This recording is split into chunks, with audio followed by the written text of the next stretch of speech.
they can ingress. So they've already removed those, and as you can see, they are getting strapped in.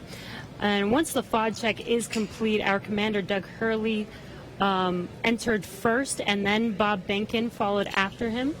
And they're getting buckled in right now, as you can see on your screen, and attaching their umbilicals to their suits.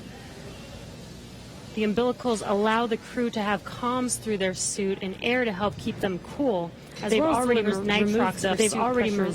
those, and as we mentioned earlier in the broadcast, the suit's primary function is to protect the crew in the event of a cabin depressurization. And just walking through the interior a little bit, there are 4 seats configured inside Dragon right now. They're numbered 1 to 4 from right to left when you're looking at the seats. So we've had a couple of camera views just from the hatchway, so in the white room. If you're looking at that angle, you go from 1 to 4, right to left. Doug Hurley is in seat 2, or the commander seat. Bob Behnken is in seat 3, which is on Crew Dragon is the pilot seat. And then obviously nobody is in seats 1 and 4 today. Crew Dragon is designed to carry 4 astronauts on these future NASA missions, and we met 2 of the Crew 1 members and heard about their other 2 crew members a little bit earlier.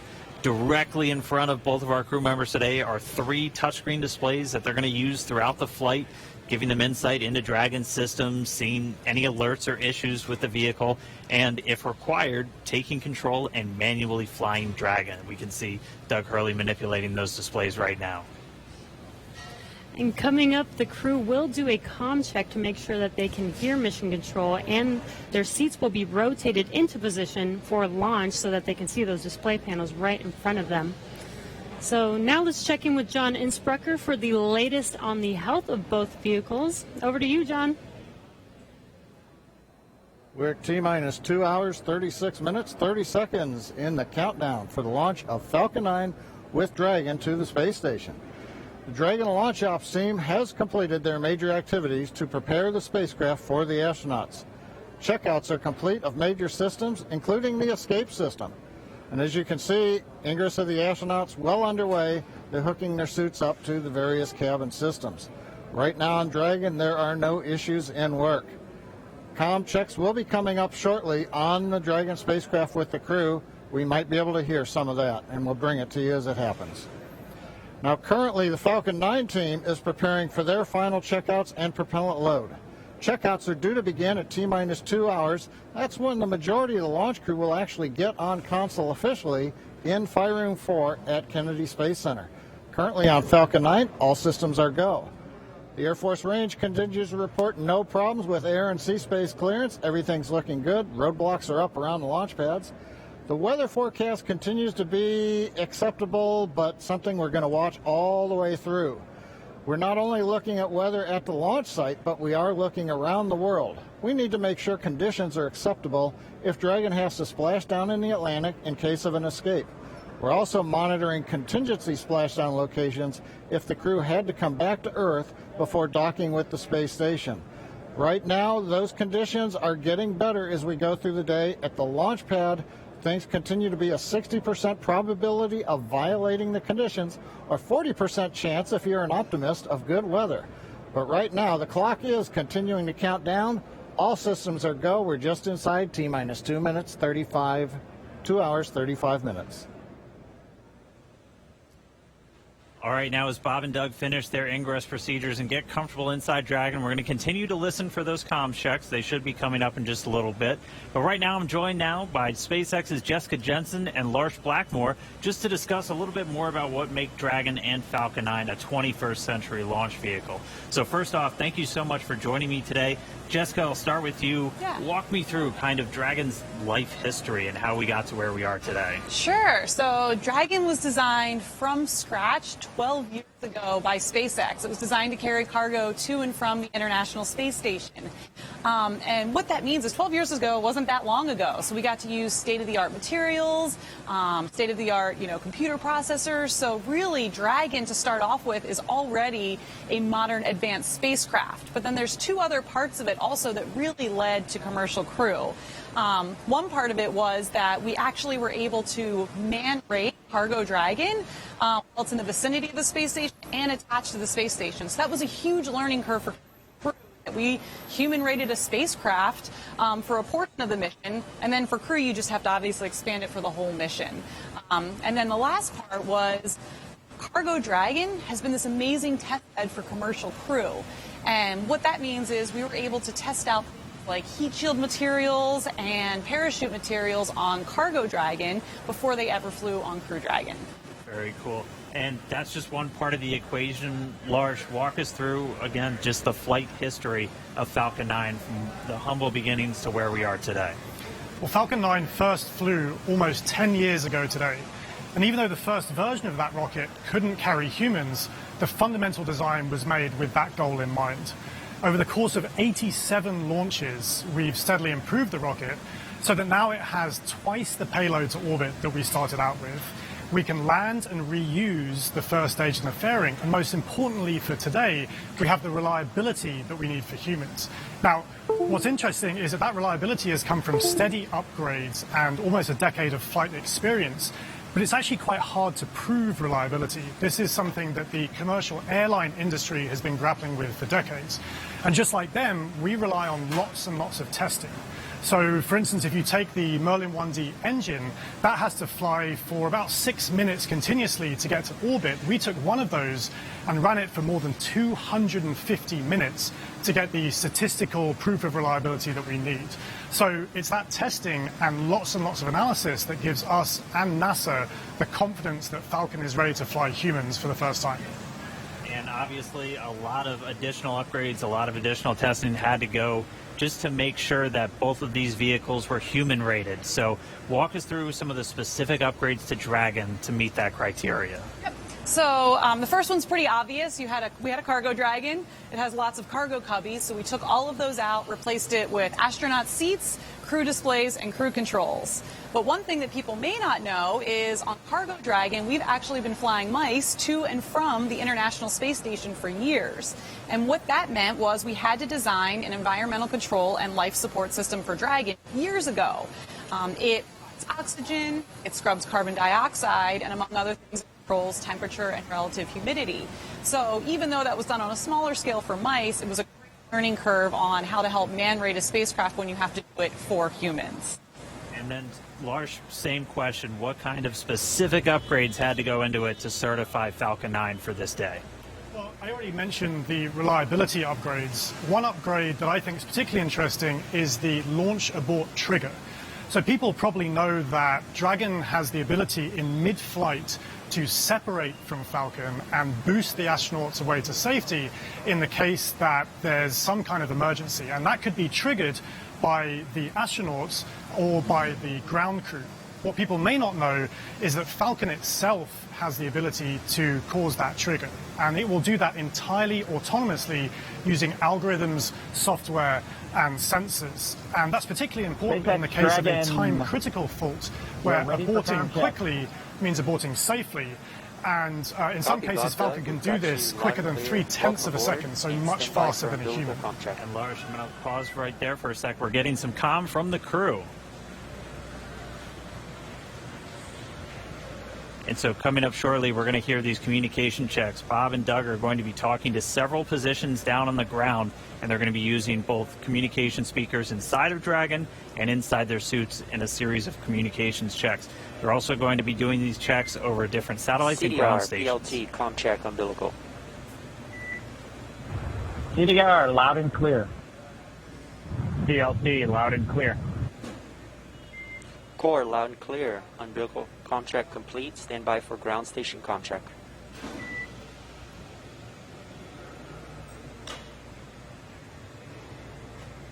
And you'll hear him referred to CDR as Doug Hurley. That's the commander. PLT pilot. That's Bob Behnken. And so that first one we heard was through the umbilical, so that communication linked directly into their suit. Now they're going to do a communication check over the ground stations. We'll also hear one over TDRS, that's the Tracking and Data Relay Satellites.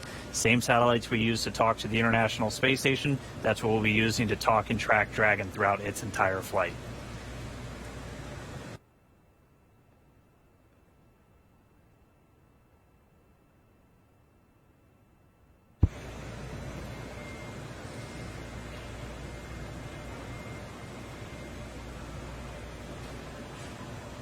So again, just waiting for a moment for the teams to continue configuring everything. They're going to do these ground checkouts now, and you're going to be hearing them talk directly to the core. It's the Crew Operations Responsible Engineer. That's essentially the Capcom if you followed NASA missions in the past.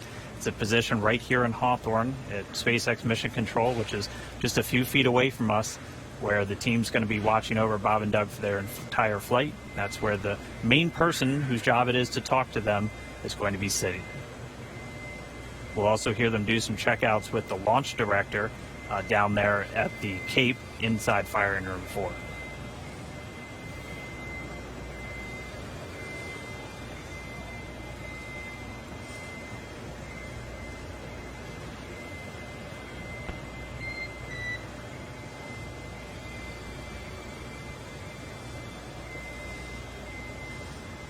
And you'll be hearing those very characteristic beeps. Dragon SpaceX contract.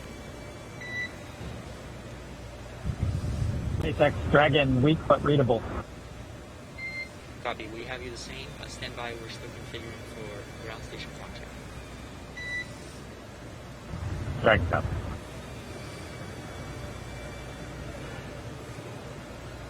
And just to further explain some of those voice protocols that you're going to hear, you might be used to hearing Houston Station or Houston Shuttle or Houston Endeavor back when we were flying those specific shuttles. You're going to hear SpaceX Dragon. That's the SpaceX team calling the Dragon team on orbit. And then Bob and Doug will be able to respond.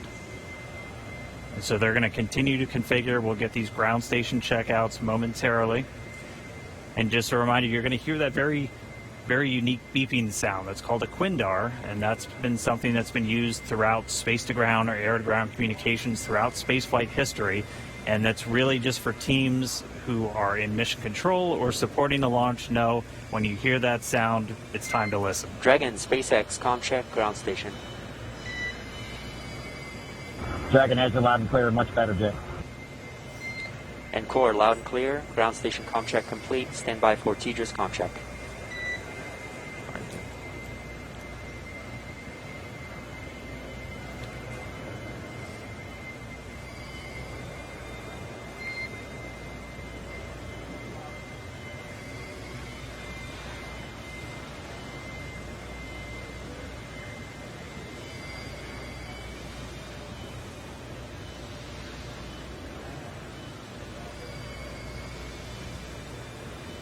Dragon SpaceX ComCheck TDRS. SpaceX Dragon, loud and clear. Core loud and clear. TDRS ComCheck complete. Stand by for checks with MD, LV in the launch configuration. Dragon MD on countdown 1, ComCheck.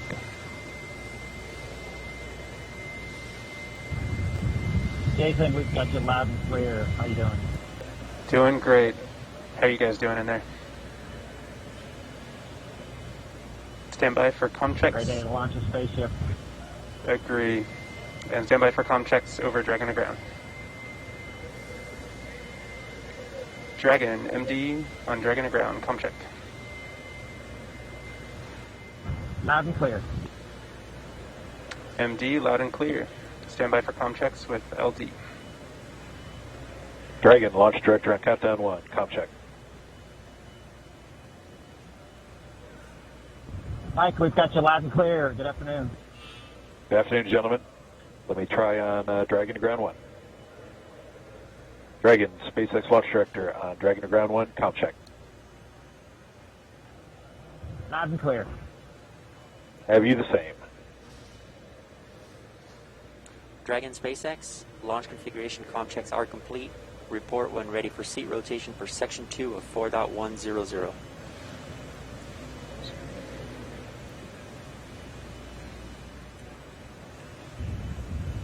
SpaceX Dragon, we're ready for seat rotation.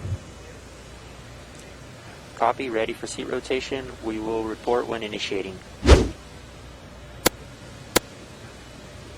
All right, so that wraps up those communications checks. Everything going good with the spacecraft. Bob and Doug talking to the teams on the ground. Pretty soon they're going to get their seats rotated.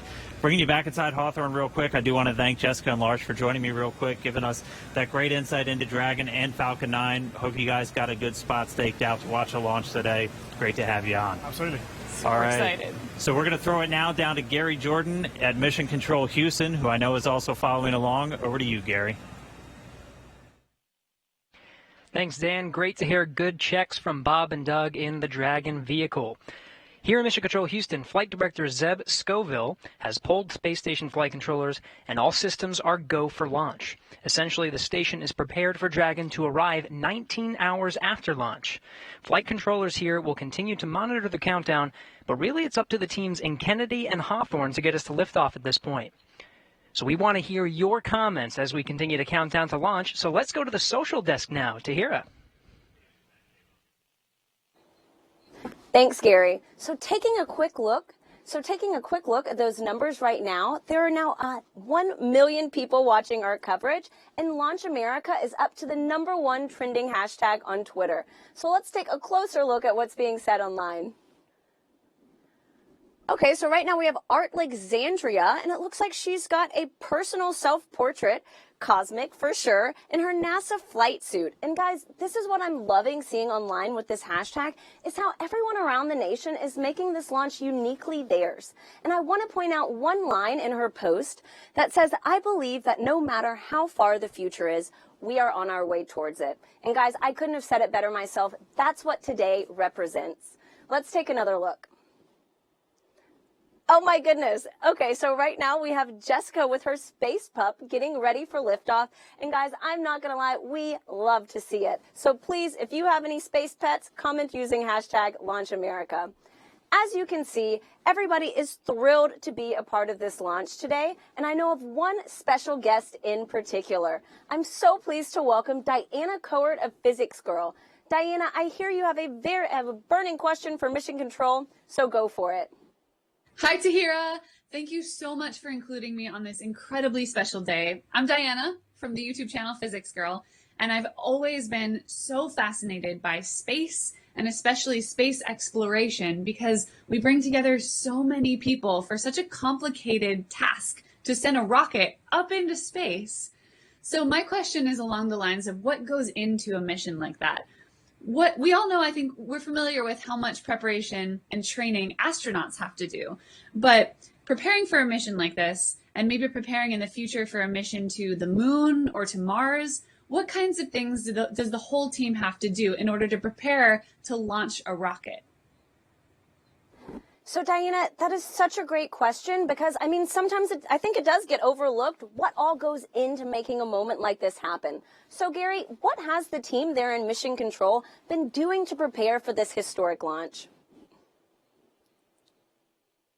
Thanks, Tahira. And Diana, that's a fantastic question. Really, the operations here are not just starting today. There has been a lot of training and a lot of simulations that have been going into preparing for this moment. Really preparing and getting everyone familiarized with every step of the mission, from launch all the way through docking, and throwing different scenarios at them just in case something were to happen. Every flight controller you see behind me will be prepared to respond effectively. Now, I do want to make a shout out that it's not just the flight controllers here in Mission Control Houston that have dedicated so much time to this launch.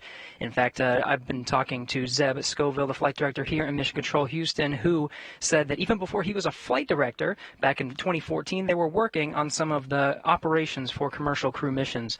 But really, this team expands across the country. You've already seen a lot of people working in Hawthorne, in Florida, in Houston, and really it takes an integrated and dedicated team to make a mission like this possible. Diana, thank you so much for the question.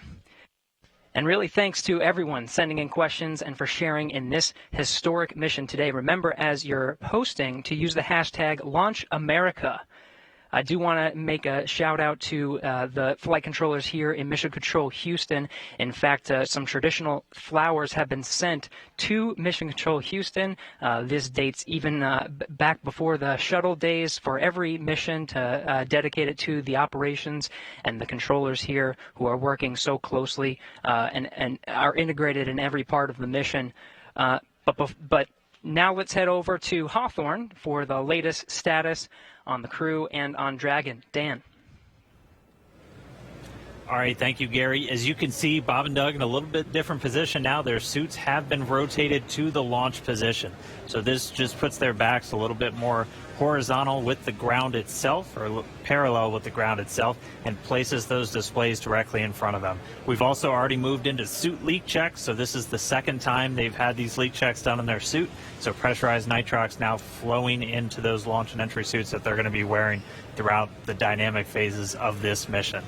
So right now we are under 2 hours and 20 minutes from launch. We're about 2 hours and 18 minutes and counting from liftoff of the Falcon 9 from the Kennedy Space Center in Florida. It's going to be carrying our NASA crew members today, Doug Hurley and Bob Behnken, aboard SpaceX's Dragon spacecraft.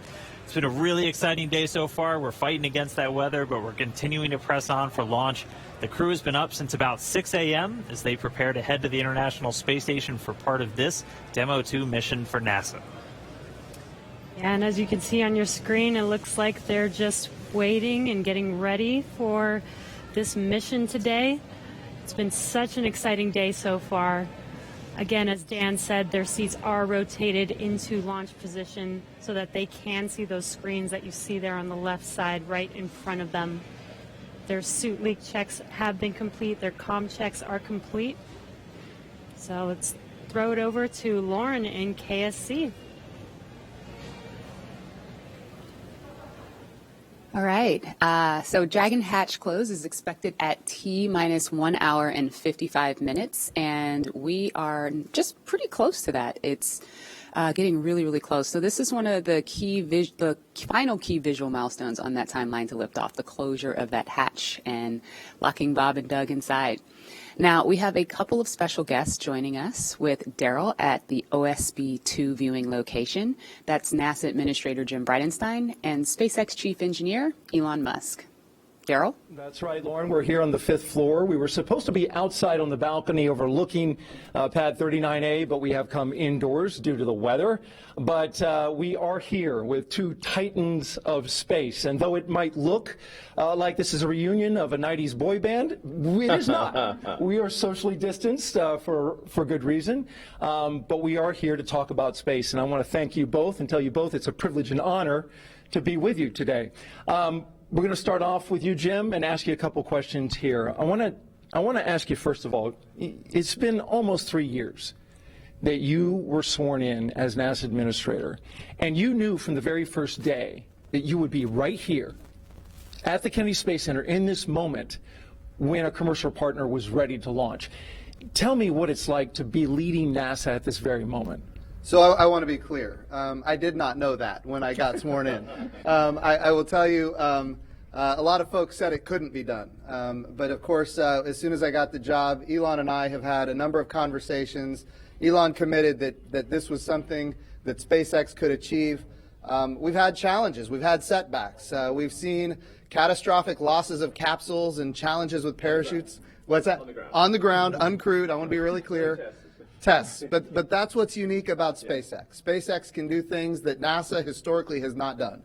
They test, they fail, they fix, they fly, they test, they fail, they fix, they fly, until the point where we are today, where not only is SpaceX comfortable, but NASA is comfortable. We are ready to go.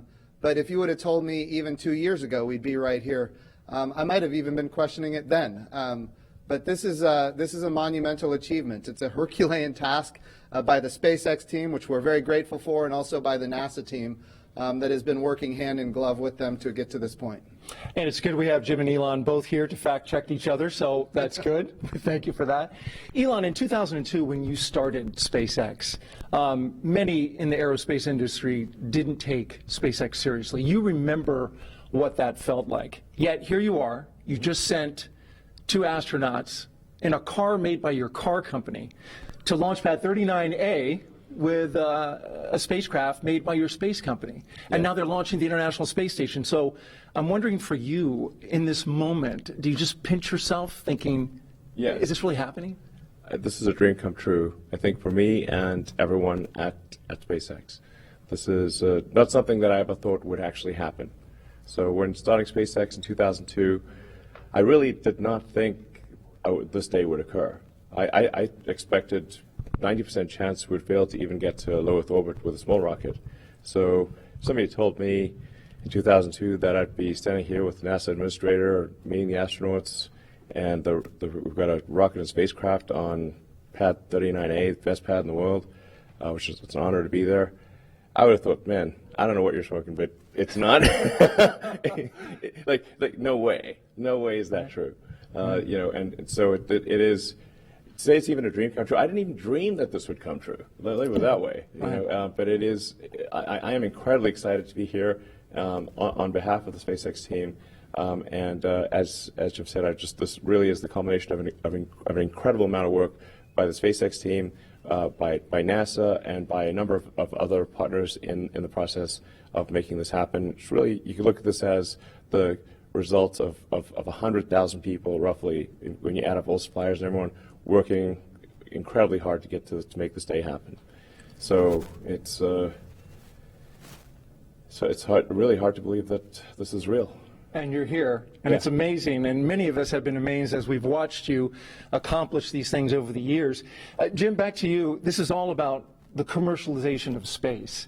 And so in the early going for Commercial Crew Program, it wasn't something NASA was used to. You know, Mercury, Gemini, Apollo, Shuttle, NASA gave the designs and the contractors went out there and built it. This is different. It is. They're building it now. What were some of the hurdles that you had to overcome to get to this point? Well, I think getting people to recognize that when the government provides both the demand and the supply, you're limited in what you're able to do. And of course, back when this program was initiated under Charlie Bolden, General Charlie Bolden, astronaut Charlie Bolden, Congress was not supportive and did not provide the proper funding. And yet he persevered. He pushed forward. And now I think everybody recognizes we have to commercialize space. We've had success now with commercial resupply of the International Space Station. Now we've got commercial crew to the International Space Station. Eventually we need commercial space stations. So what we're using the International Space Station for right now, we're proving that we can compound pharmaceuticals in a way that you cannot do on Earth. We're able to create immunizations in a way you cannot do on Earth. We're printing human organs in 3D. Right now it's just tissue, but eventually we're going to print human organs in 3D using adult stem cells, your skin cells, your own DNA. It's going to transform how we do medicine here on Earth. We're creating advanced materials that you can only create in the microgravity of space, things like an artificial retina for the human eye. So if you have macular degeneration, you don't have to lose your eyesight. Bottom line is this: these markets are the future. And when they materialize, and they are materializing because of the work of NASA, we're going to see capital investment, not just into launch, but also into habitation. And that ultimately is what's going to be transformational for commercial space.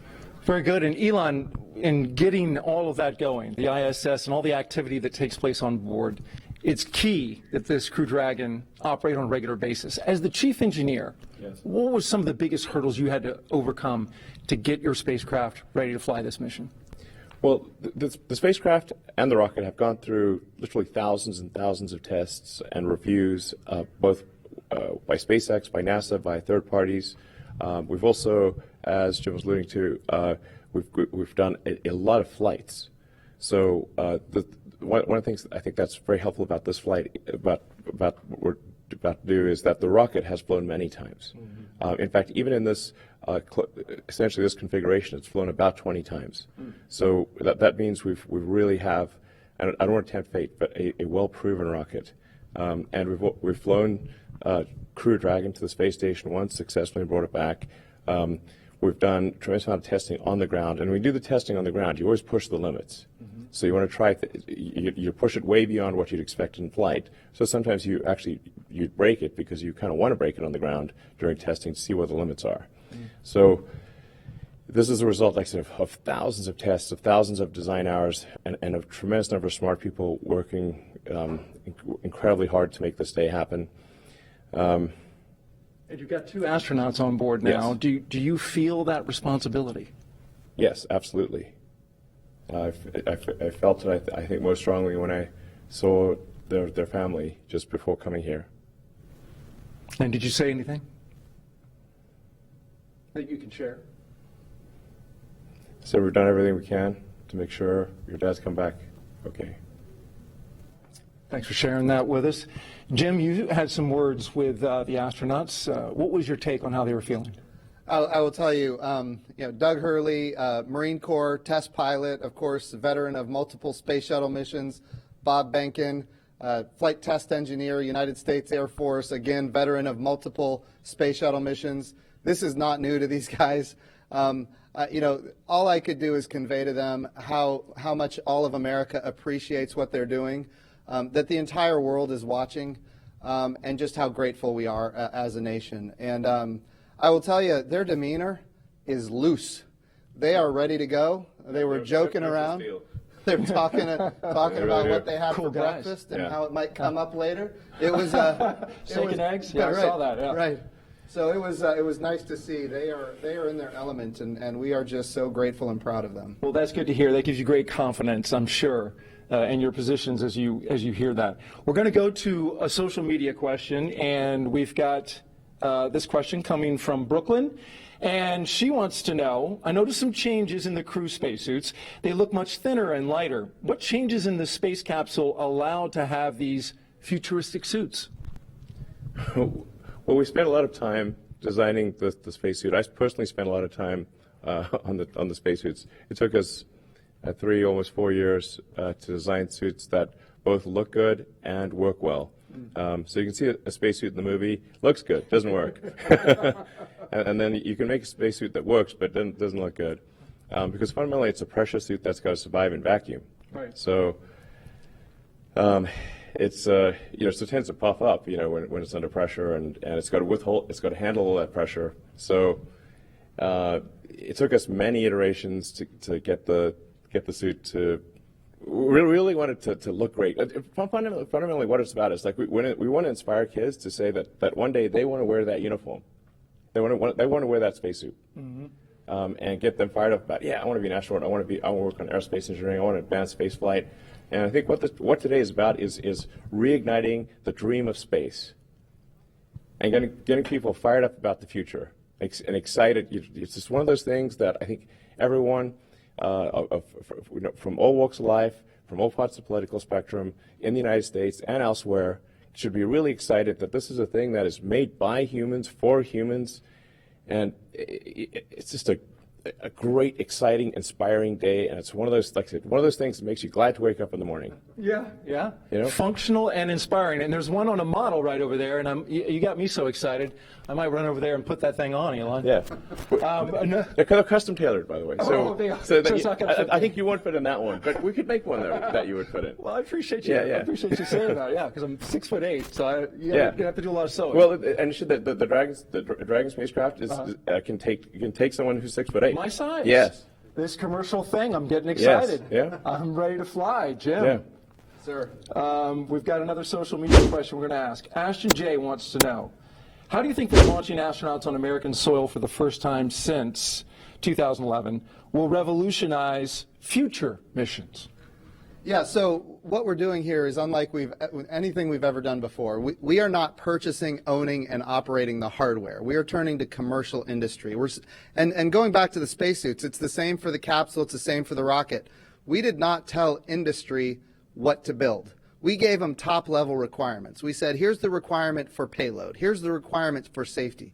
And then we let the innovators, commercial industry, American commercial industry, innovate. And they came up with solutions that had never been dreamed of before.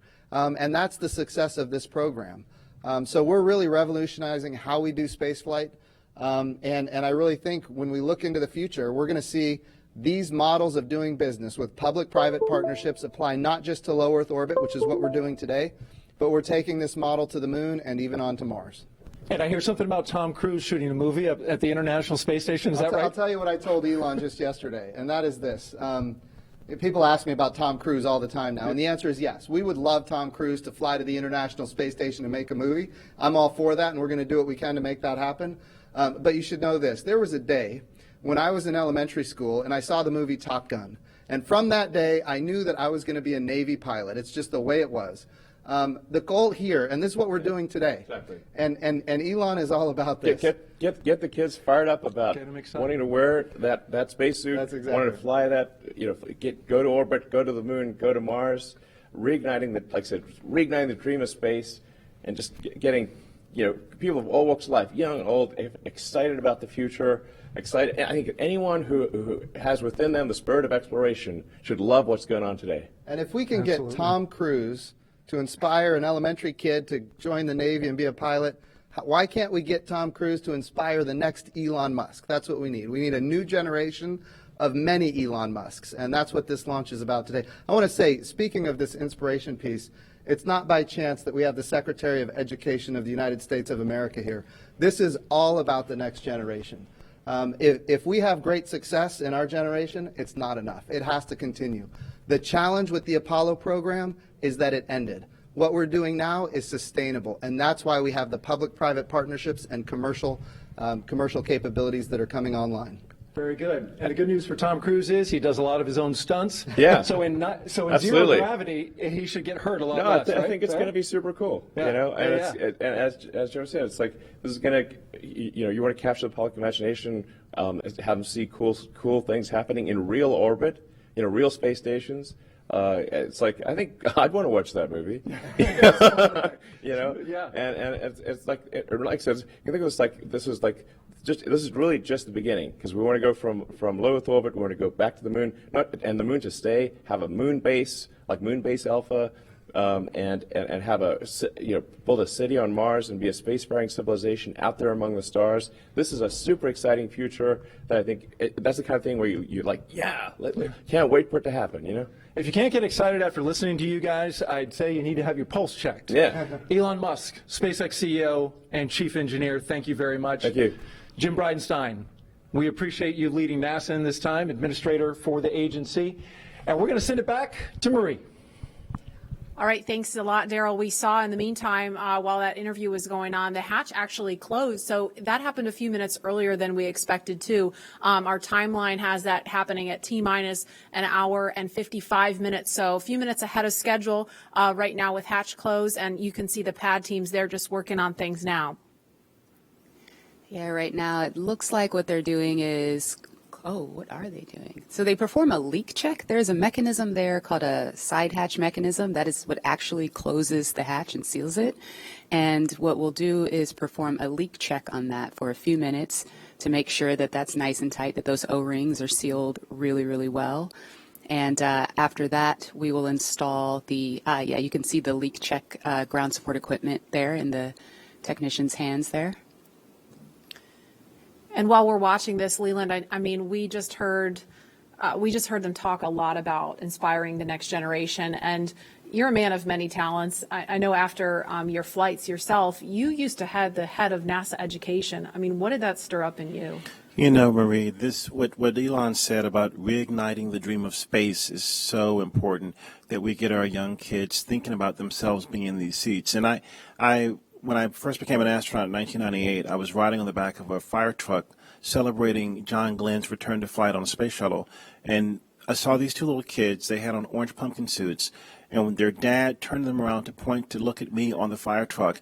And it was almost as though when they saw my face, they started launching into space with rocket fuel because they were inspired, because they saw someone who looked like them.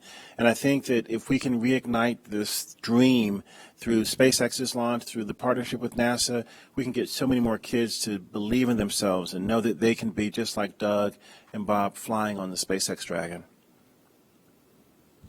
Absolutely. I mean, it's really just breathtaking to see them there in their suits now and looking at the screens in front of them. Lauren, I know we've talked a lot about the spacecraft. We've heard about that. But for folks that maybe are just tuning in, what are they looking at in front of them now?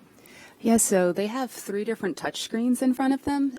Overall, that whole assembly there is called the control panel. So you'll have those 3 LCD touch screens in front of them where they have the displays are showing them details on the vehicle's pressure, its temperature. There's audio control. That center screen has the procedures that they're going through today on day of launch. You can also see the vehicle's attitude. You can see its velocity, its apogee, its perigee, its inclination, details on the status of the hatch, the thermal control system loops, basically all the cool stuff that helps them have situational awareness of the vehicle. That's displayed on those displays. Additionally, there are some actual buttons on that button panel that you see down below.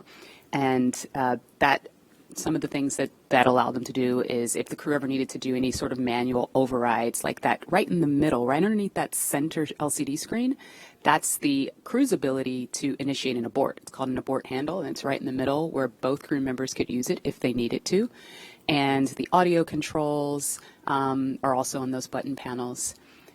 When they're not in their suits, there's actually speakers that are coming off of the control panel that allow them to hear mission control, hear the core, hear ISS when they're not in their suits where the audio systems are integrated into that. And we see them using the touch screens now. Leland, what's your take on this? Because this has got to look totally different from what you were looking at during shuttle. Touch screens. We had these displays and these buttons, and it was one of those moments when I'm looking at this now when I had knee boards that had procedures and things on there, and the procedures are now all run in that middle screen, and the malfunctions and the things that you do to mitigate problems with the vehicle if something happens, it's all controlled right there with the two of them. And so it's a radical departure from what we did with the shuttle, but it's again ushering in this new era of space travel. For post-ingress brief and a check on how that suit air feels about now. And we're going to listen now for an announcement about hatch closer. Copy. Well, today we are not tracking any issues on Dragon and F9 currently.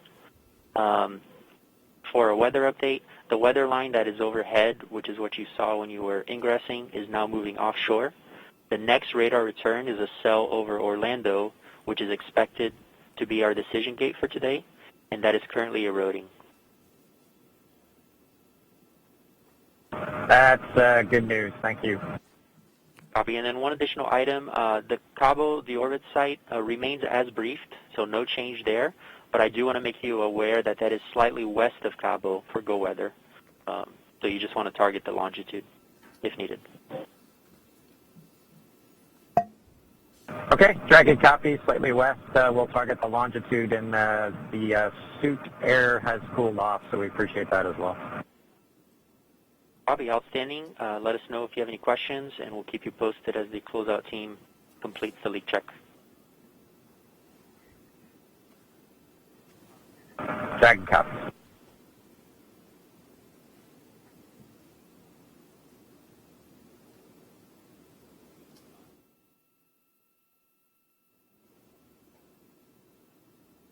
So what we actually heard was a little bit more discussion about the weather, still looking at things, and we're about a minute away from an announcement about hatch closure. Excuse me.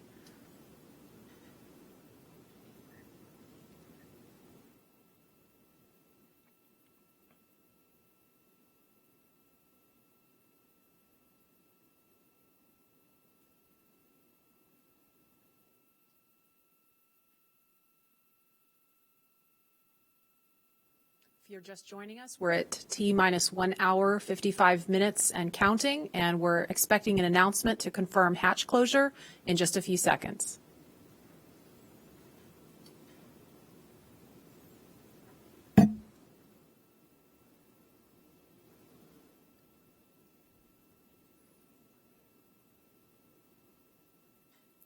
Dragon, SpaceX, for comm checks with Falcon 9.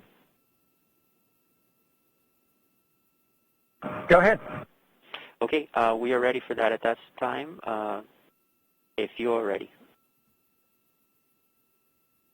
We are ready.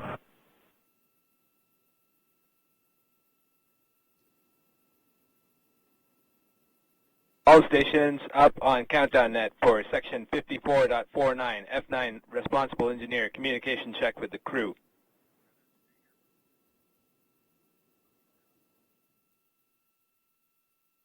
Start with guidance, navigation, and control. Dragon GNC on countdown 1, comm check. GNC Dragon, loud and clear. GNC loud and clear. Stand by for comm check by the propulsion engineer. Dragon, prop on countdown 1, comm check.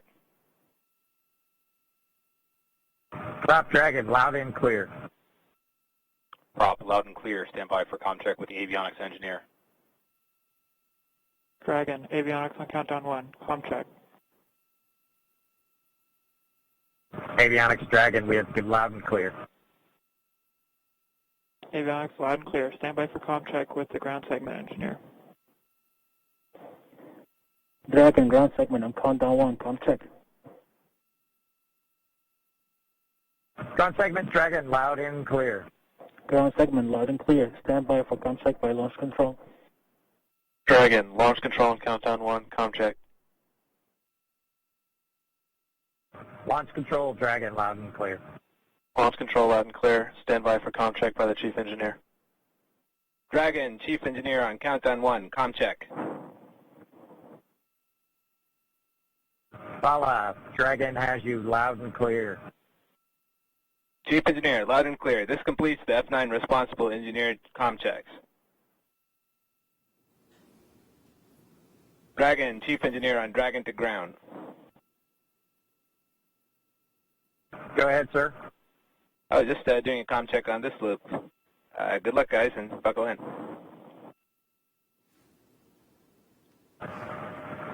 Thanks to you and the F9 team, Bala. We really appreciate it. Thank you. Thanks, Bala.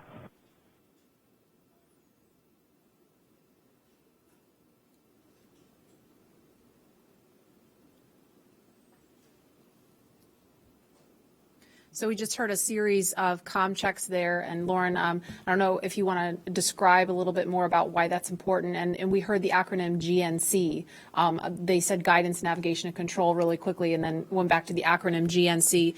Can you kind of explain to folks what that means? Yeah, the launch chief engineer, Bala, as you heard them thanking him towards the end, initiated a comm check with all of the different subsystems that those engineers that are on console and those operators today, and talking with the crew, making sure that they were able to communicate with them bidirectionally, and just handing that check off from all of the different stations on console today. That was really, really cool. We obviously don't do that when there's a satellite on top of the rocket, so this is the first time for a real flight that we've done that operation, which is very awesome. And now that the hatch is closed, a lot of the work of this team is done, but I mean they're obviously not finished. They're not ready to leave the white room just yet. You were talking to some folks about what's going on in this room now. Yeah, that's right. They should be completing the hatch leak check. That's you sort of pressurize that area between. There's two O-rings that are there, and we want to pressurize that area, see if it holds pressure. It's a very, very sensitive test. Very high criteria for passing, and so once that leak check is shown to be okay, and that the capsule or that those O-rings are able to hold pressure, what the team will do is they'll go back into that area, into that access panel, and install what we call the SPEP, which is the side pressure equalization plug. Once that is plugged, you've really closed everything up, and when the crew splashes down, what they'll actually do is pull that plug to equalize pressure across the hatch so that you don't cause the hatch to buckle due to a pressure, or sorry, the hatch or the capsule, the weldment, any of the vehicle to buckle due to a pressure differential. So they should be adding that plug, and then they'll cover up that side hatch access panel with the TPS panel or thermal protection system panel, close it up, and that'll make sure it stays safe on ascent. And now, obviously, we're looking at a view from the outside, the top of Falcon 9 and Crew Dragon. We can confirm a good side hatch leak check. Dragon copies, good leak check.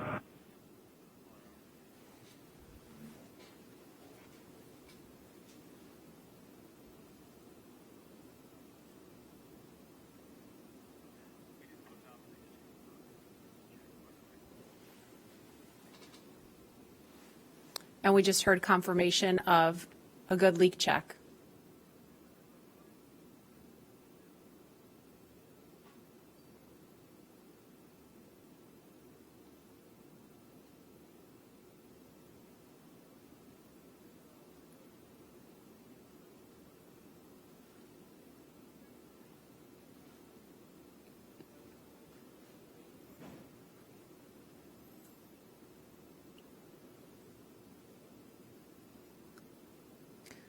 If you're just joining us, you're looking at the Falcon 9 rocket with Crew Dragon sitting on top. Inside that capsule on top are NASA astronauts Bob Behnken and Doug Hurley. And we are inside of 2 hours until liftoff, if the weather holds up.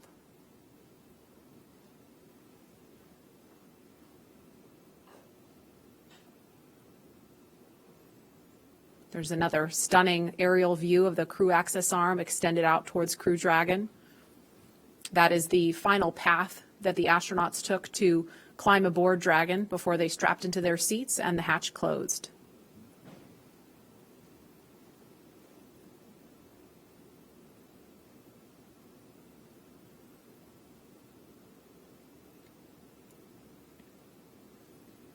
And no doubt Bob and Doug are focused on the mission ahead, but you know, we also heard the administrator and Elon Musk talking about how they've been kind of jovial and joking around. And Leland, you kind of mentioned to me during that segment that that's really important. It really is, Marie. When we were in the vehicle, after we got to this point when the hatch was closed, we were all going back to those moments of our training, you know, when we were going through, you know, ascent and entry training on the shuttle and just different phases of flight that we would be going through. And we would think about some of our instructors who got us there. You know, in our crew notebooks, we would have names of people that were very impactful in making sure that we were perfect in our training. And that looks like a view of Air Force One flying near Launch Pad 39A for a special guest to have a special view of the astronauts on the launch pad. President Trump on board, making his way to Kennedy Space Center to hopefully view a launch at 4:33 this afternoon.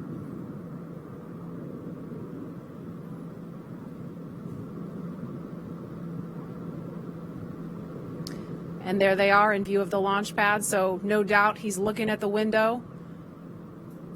Looking out the window at Bob and Doug on the pad. That's got to be an amazing sight to see from on board Air Force One.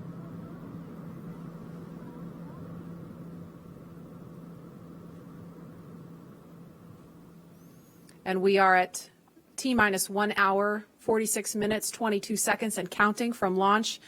And guys, the last time we actually did a little bit of research when we found out that the president was coming.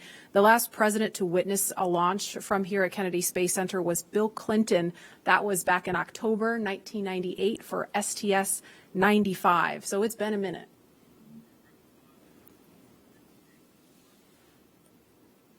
Okay, and we are about 56 seconds away from the, oh, no, we're not. We have an hour and 56 seconds away. Never mind. Instead, we are 1 hour and 45 minutes away from launch. And Tahira, you are there with the social teams.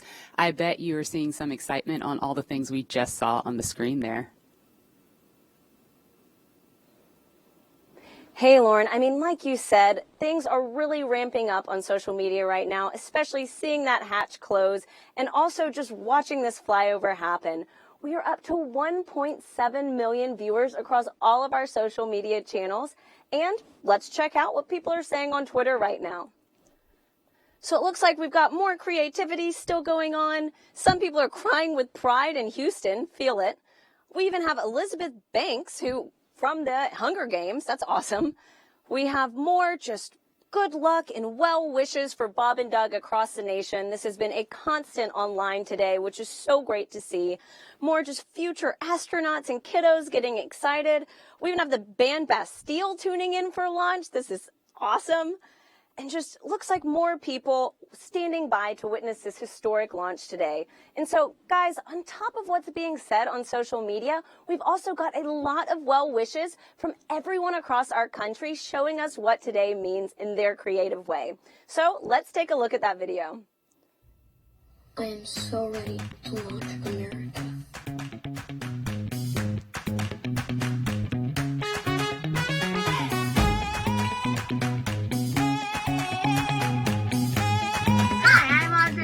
I built this baking soda rocket and I'm gonna launch it.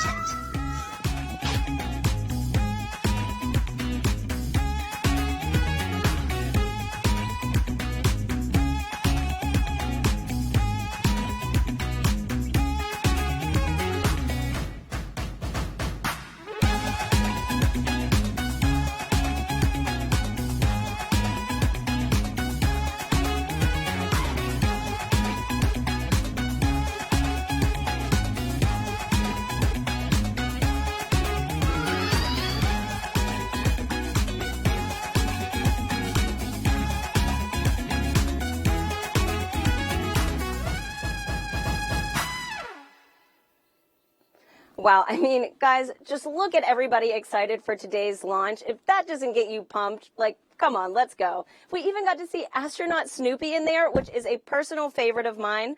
I actually have my lucky Snoopy pin here. You probably can't see it, but he is literally my spirit animal. Anyways, guys, get excited. The time is almost here. And with that, let's toss back to Lauren at Kennedy. Lauren. Thanks, Tahira. Tahira likes the Snoopy. I like the little girl doing the worm. Leland, she wasn't doing the meatball. She was doing the worm. There's someone out there doing the meatball, I'm sure. I want to know what that looks like. No, I don't. I don't. Clearly, this is capturing the attention of people all across the country and the world. So please continue to join the conversation by using the hashtag #LaunchAmerica across Facebook, Twitter, LinkedIn, and Instagram. And we've had the opportunity to share with you a lot about the SpaceX Crew Dragon vehicle the crew is sitting in right now, a lot about the crew themselves and the significance of today as the official return of human launch capability to American shores. And now we want to turn our attention to where the crew is going, the International Space Station. And for that, let's take you to Mission Control in Houston. Gary?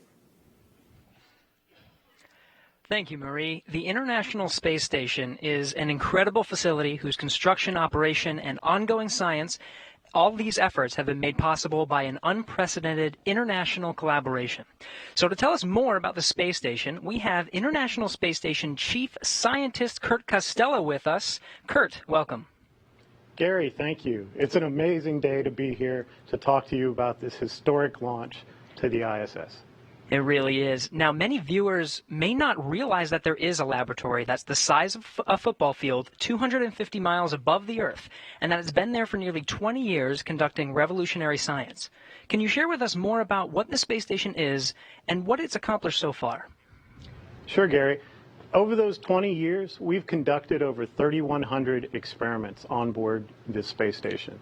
Those 3,100 experiments have been done by over 4,100 investigators and represent the work of over 108 regions and countries. The work going on the space station is not only there to help us with our exploration goals for how to go further into space, but also to bring back benefits for Earth and to produce a commercial marketplace in low Earth orbit. All three of these objectives, along with the international cooperation that it took to build such an amazing laboratory in space, are great examples of the objectives of the ISS program. Kurt, we know that today's mission is critical to providing us with a steady cadence of operational flights. But why is it so important for us to have this capability from a research perspective? That's a great question. Today's test flight brings us to the beginning of the Commercial Crew Program, a Commercial Crew Program which will raise our occupancy on the U.S. segment of the space station to 4 astronauts. And that 4th astronaut comes as a real premium to doing research on the space station. The tasks don't get particularly more intensive to do systems and maintenance, so that 4th astronaut, that time becomes dedicated to performing more science. In fact, enough time that it will essentially double the amount of crew time we have to perform experiments on board station.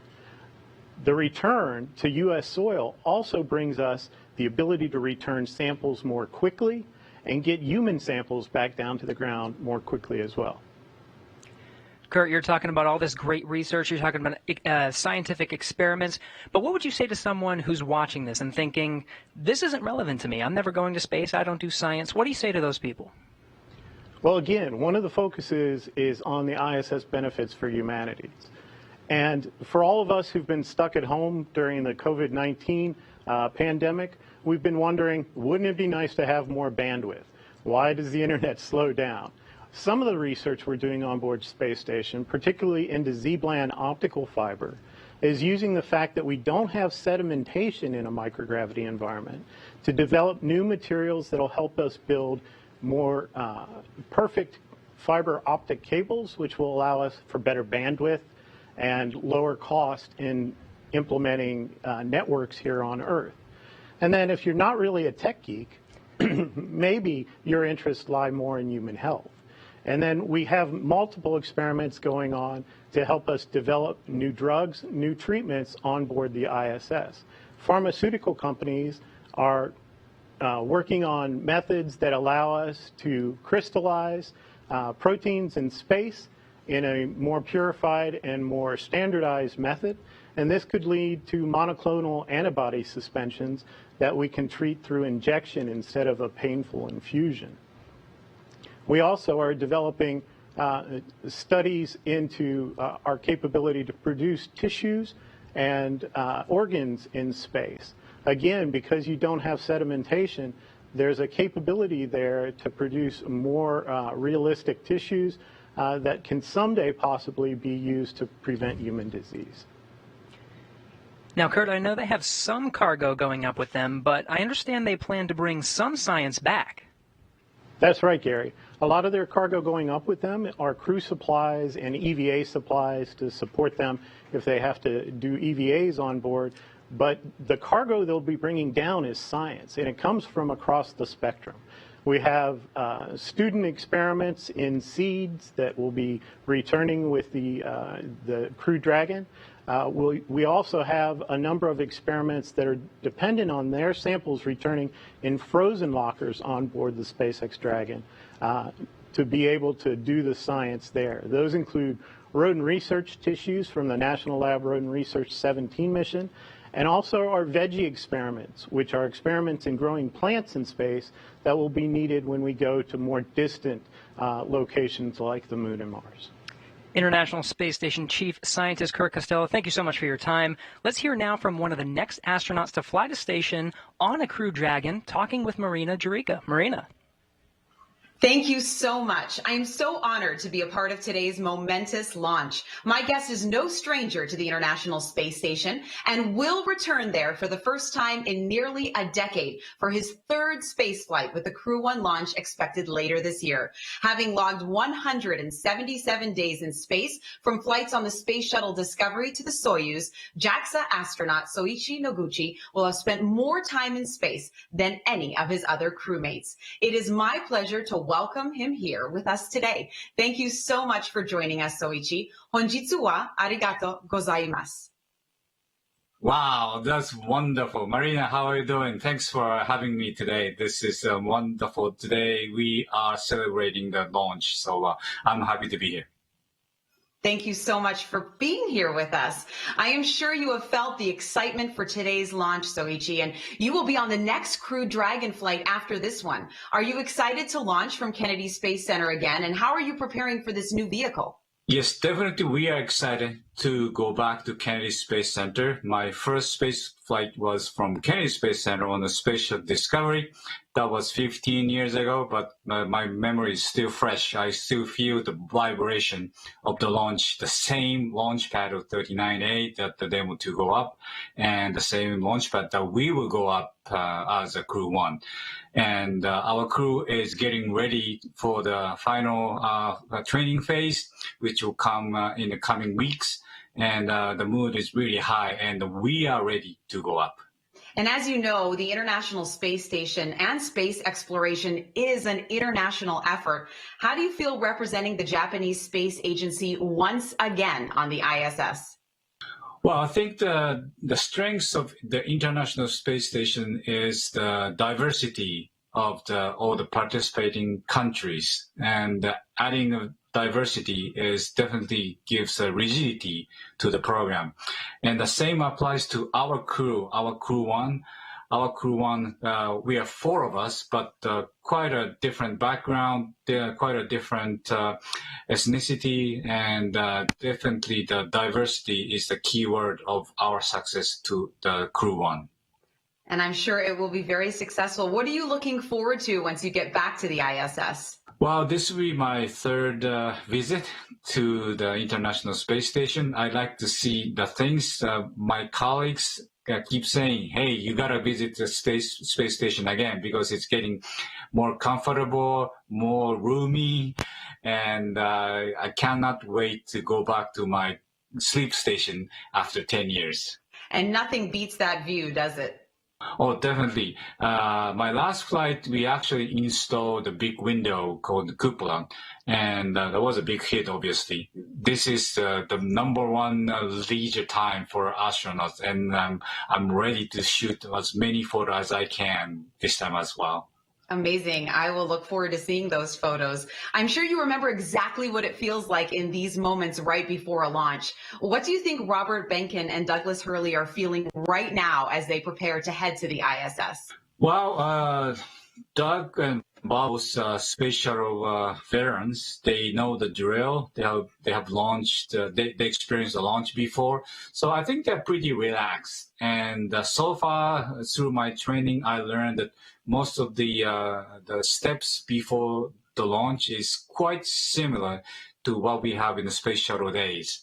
So different suit, different vehicle, but all the necessity steps to go up into the capsule should feel similar. So I'm pretty sure they are relaxed. Of course, they are very excited. I'm sure they are. Gokatsu yaku o oinori shite imasu. Honjitsu wa arigato gozaimashita. Thank you so much, Soichi, for joining us today.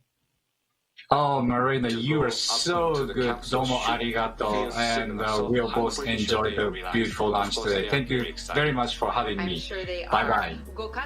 Bye-bye. Good luck with your launch later this year. And as the excitement builds towards launch, I will Domo send it back to arigato. you. And we'll both enjoy the Thank you, Marina. I now have the distinct Both pleasure enjoy the of being joined beautiful by one lunch of today. NASA's Thank you record-setting very much for astronauts and having a me. recent resident Bye-bye. aboard the International Space Station, Christina Cook. Christina, thanks for joining us. Great to be with you, Dan. Christina, we're coming up on 20 years of continuous human presence on the space station, and you were one of those humans. What's it like to see a new milestone like this launch unfold after so much history already? So much history indeed. It is really just such a testament to NASA. Not only are we pushing the boundaries of knowledge and discovery and exploration, but we're pushing the boundaries on how we accomplish that mission. We're bringing in commercial partners. We're fostering a space economy. So we're making sure that we're always pushing forward, always taking that next step. I think it's such a privilege to be part of an organization that recognizes if we're not actually making steps and innovating every single time we do this, then we're not truly answering humanity's call to explore and to push those boundaries. Christina, I know Bob and Doug are veterans themselves, but what advice do you have for Bob and Doug, given your experience as a long-duration station crew member? Well, being able to live on board the International Space Station and work there is just such a privilege. You know, you're a steward of this amazing laboratory that's bringing so many benefits down to Earth and also learning how we can push farther into the universe. So it is quite an honor, and I think that's the main thing about how it feels to be up there for a long duration. You know, in terms of advice, Bob and Doug have been great mentors for me. They've given me advice for so many years. It's strange to be the one who could be in a position to offer them anything. But I would say that as, you know, shuttle flyers, they used to participate in missions that were really, really intense, go, go, go all the time. Long duration space flight is more of a marathon than a sprint. So I would tell them to take that moment, enjoy it, and, you know, really welcome the opportunity to have part of your mission be taking it all in and sharing that with the people that got you there. Thanks again, Christina. Always a pleasure to hear from you and fantastic words. Thank you for sharing. Thank you. My pleasure. So once again, once Bob and Doug arrive at the station, they'll be greeted by astronaut Chris Cassidy. But before we do that, let's toss to a briefing.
Hello, everyone.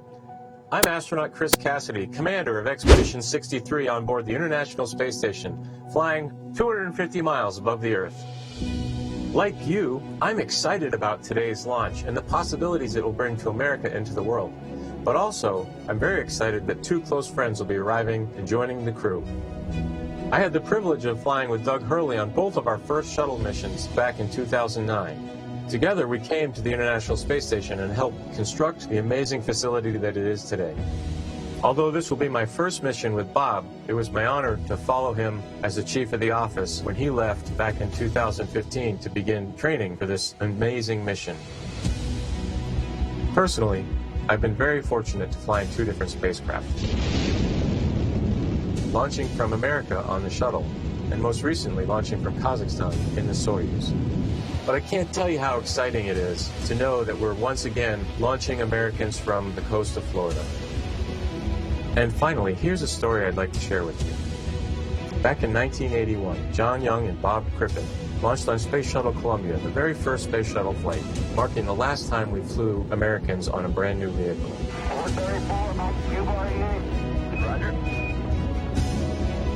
With them, they flew an American flag, representing America's technical prowess. Roger, roll, Atlantis. 30 years later, that same flag was flown to the International Space Station. This flag remains here today, waiting for Bob and Doug.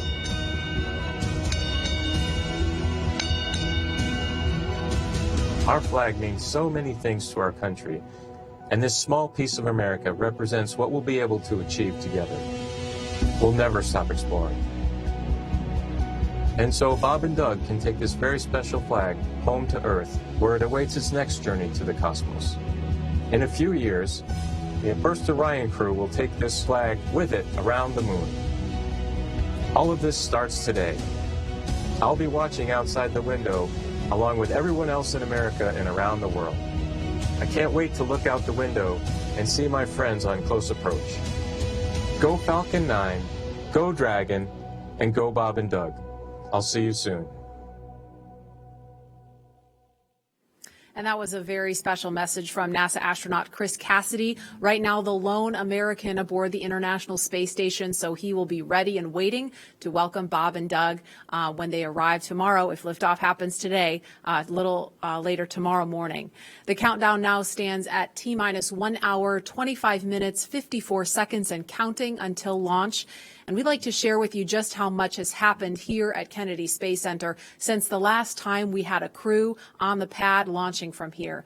As you can imagine, the end of the shuttle era was a bittersweet moment for many people across this spaceport. But in the end, we knew we were striving for this day, and here we are.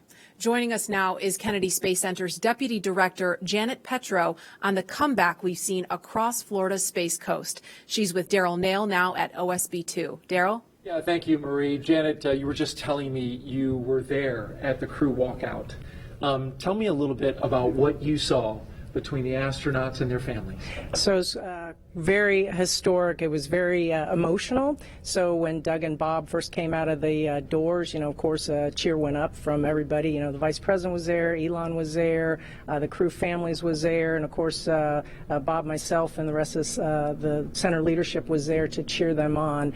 But then, you know, when they came out and then they went to the families and Bob Behnken said virtual hug, and he shouted out virtual hug, and he did this motion, and of course his child also did that virtual hug, and so I guess that's the tradition of doing a virtual hug with the families.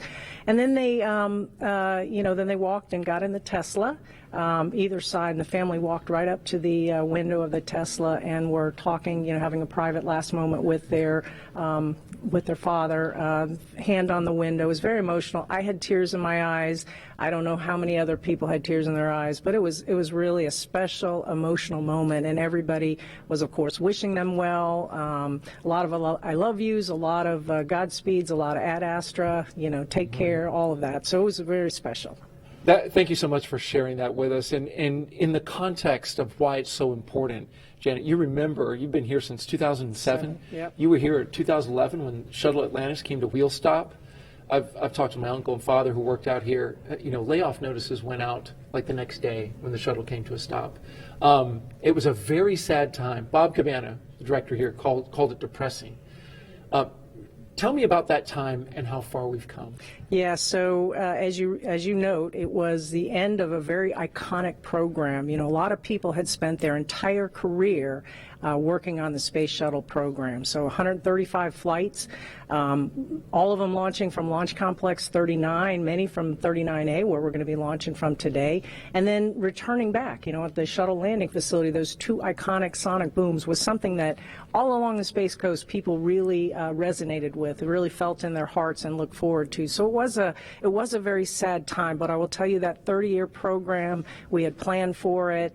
The workforce was incredible. There was a lot of people who, as I said, spent their entire career here, and they wanted to safely fly that shuttle out, and then they retired. There was also another large group of people that just wanted to put on their resume that they had been privileged to work on the Space Shuttle. So the workforce I was incredibly proud of, because they were resilient, they were dedicated, they were committed to safely flying out that shuttle. They didn't skip any steps, and regardless, as you said, that they knew they were getting their layoff notices. I think it landed on a Wednesday. They were getting their layoff notice on a Friday. They were in it till the end to make sure we safely flew it out. And of course, we had 14,000 workers out here then, which we have a lot fewer here today.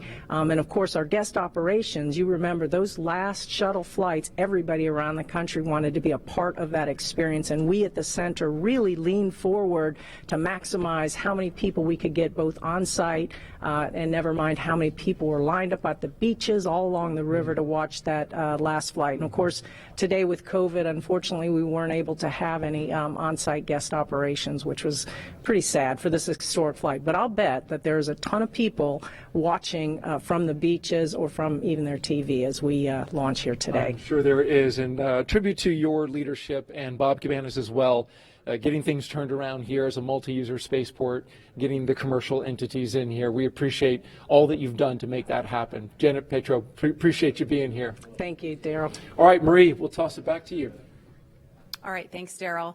And as NASA and SpaceX have worked for years to get to this moment, today's mission opens the door to an entirely new era in human spaceflight, not only for astronauts, but someday for the general public as well. From the beginning, it has been our mission at SpaceX to help make humanity a multiplanetary species. And today's mission is an important step towards that goal. The key to opening up space access for people like you and me is reusability. Without it, traveling to space is just far too expensive for the average person to do.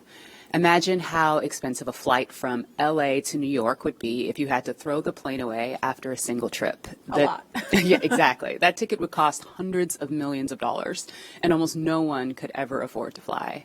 Both the Dragon spacecraft and the Falcon 9 rocket are designed to be reusable, which not only improves the reliability of the vehicles in that they're flight proven again and again, but it also drives down cost.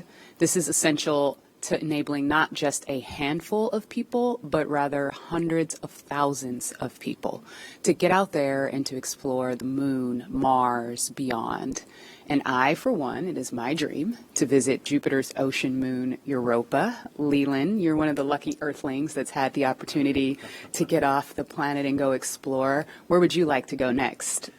Lauren, I think I would like to go to Mars and, be there for, about a year each way and then a year on the Martian surface. But the one condition I would have to have, my pups would have to go with me because it's about exploring new places, but taking your family with you. We have these crewmates that are people that you get to know and love, over a course of training, but it's nothing like having your family with you. And I think that's something that we're going to be seeing in the future, people living and working on other planets as a family. I think Absolutely. There are a lot of people who want to see your dogs with you in space. Well, we've seen them in an official portrait. I know that the dogs came in with you to take a picture in your spacesuit back in the day. Yeah, it is. We kind of snuck them in. No dogs allowed at NASA. Well, they had their moment. They sure did. And knowing that the opportunity to fly to space as a private citizen or a private dog maybe one day is right around the corner, we have a new poll question on Twitter for you. So if you were given the opportunity, would you travel to space? Let us know, and we'll share the results a little bit later. All stations All right. Well, there is not a lot of cargo. Chief Engineer Technical Poll for launch escape arming and propellant loop.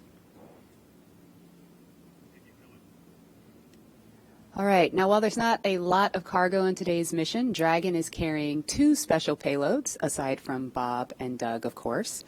The first is a series of custom art pieces entitled Humankind by Los Angeles artist Tristan Eaton. These indestructible, double-sided paintings are made from gold, brass, and aluminum, and they celebrate how far humanity has come, as well as how far we still have to go. It includes a beautiful homage to the Saturn V rocket, as well as a nod to Bob and Doug's current ride to space. You can find more images and information about these pieces on SpaceX's social channels. Next, in the spirit of inspiring the next generation of explorers, we wanted to celebrate the class of 2020, from kindergarten all the way through graduate school.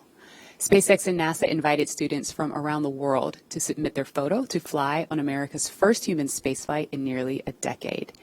Each graduate's photo was used to create a mosaic image of the planet Earth, which we printed and is being flown aboard Bob and Doug's flight on the Crew Dragon spacecraft.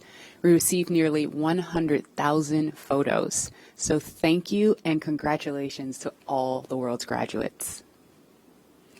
I am so proud of what we're doing today, and I think about regular people flying in space on a SpaceX rocket one day. When I first went to space, I thought my primary task of installing the Columbus laboratory would be my aha moment, but it was when Peggy Whitson invited us over to the Russian segment to have a meal. She said, "You guys bring the rehydrated vegetables, we'll have the meat." And we're doing this, having this meal, and it's with African American, Asian American, French, German, Russian, the first female commander breaking bread at 17,500 miles an hour, going around the planet every 90 minutes. And when I think of that perspective shift that I got looking out the window, flying over my hometown, flying over Leo's hometown in Paris, flying over Yuri's hometown in Russia, it brought us all together as a civilization. And I think that's what spaceflight does for us. The more people that have the opportunity to go to space will feel like it's an international family of people working together for the good of humanity and all humankind. Absolutely. And it's exactly what that piece of art was all about. Yeah.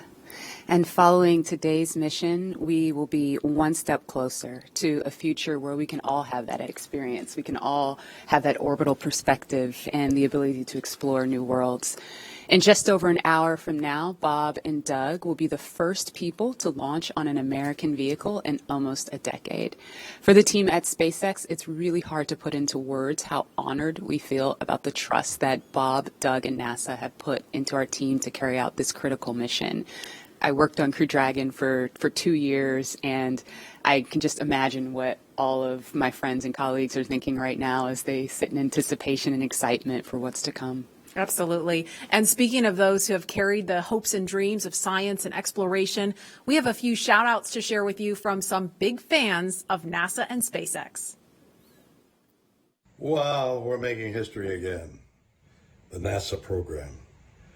I am there with you guys in spirit. Bob, Doug, good luck. I know you'll be fine. I'll be watching and got everything crossed, arms, legs. I'm tied in a knot. Can't wait for you to get back safely.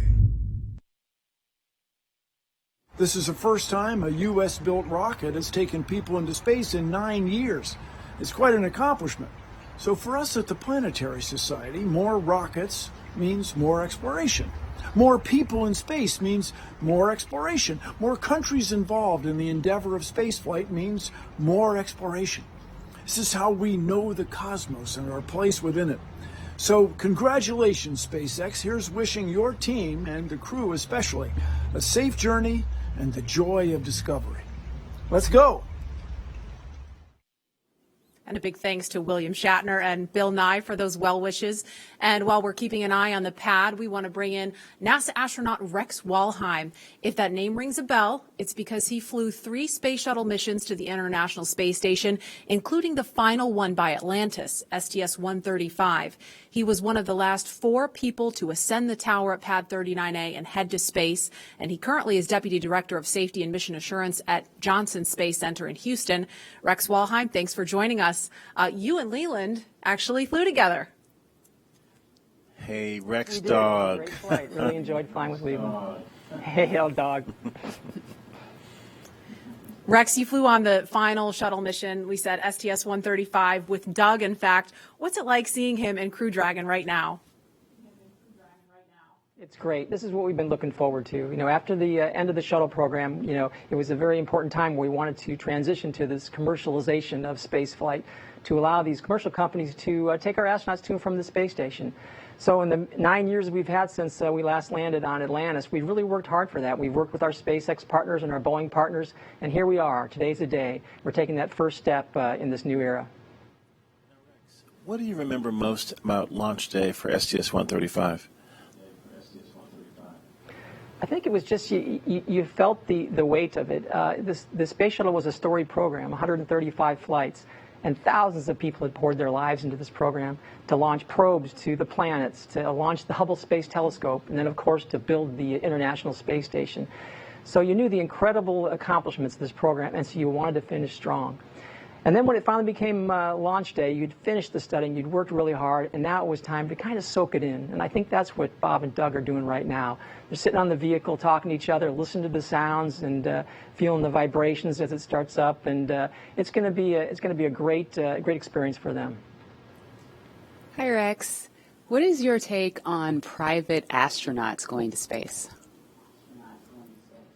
I think it's great. I think the more we can do to commercialize space, to make access easier, the better we are. And I think that's part of this whole program. You get the cost down, then more people can afford it. And you get the cost down, you can do more things in space, more science, more research. And it is a transformative experience to fly in space, and I wish more people could see that. When you look out on the planet, like Leland was talking about earlier, with your crewmates from different countries all around the world, it gives you a different perspective. It gives you a perspective that we're all crewmates on this planet Earth. And we kind of get that now with the pandemic. We understand that we're all in this together. And that's what the space program does. And I want to see more people get a chance to see the Earth from that vantage point. And I think it'll bring us all closer together. Hey, Rex, a very serious question here. The worm or the meatball? Leland, I saw you dissing the worm earlier. How can you do that? The worm is awesome. I'm so glad to have the NASA worm insignia back. It's great. All right. Well, thank you very much, Rex. We appreciate you. And as we watch Bob and Doug there in the capsule, we are an hour, 10 minutes, 57 seconds and counting from launch, and we're going to send it over to Hawthorne for an update. Jesse? Thanks, Marie. We're just an hour and 13 minutes away from launch, and things are really getting ready to pick up here. Since arriving at the spacecraft, Bob and Doug were helped by our closeout engineers to get into their seats, attach their suits to special umbilicals that provide breathing air, pressurized nitrox, and a communication link to Dragon systems. They conducted leak checks, which were successful, and communications checks with the Corps here in Hawthorne, which is the person who will speak to them directly throughout the entire mission, as well as the launch director in Florida. This is where they are checking their comm path through both ground stations and the tracking and data relay satellites that we'll use to talk to the crew the entire way to the station. That's right, and after those suit checks were complete, the closeout team was able to seal up the hatch, which also got its own leak check, and we confirmed that it was good to go. The closeout team at this point has already departed the area around the pad. They were about 25 minutes ahead of their schedule, and right now weather operators are kicking off their final check on wind speeds at the pad, which are going to be used, and they're really important for that final go, no-go for launch. Before we get to that final go, no-go, various teams at both NASA and SpaceX are going to do some internal go polls, just making sure conditions are good with Falcon 9, the Dragon, the crew, the range, and the space station before the final go is given. So let's check back in with Houston real quick for a status on the team there supporting the space station on their readiness for launch.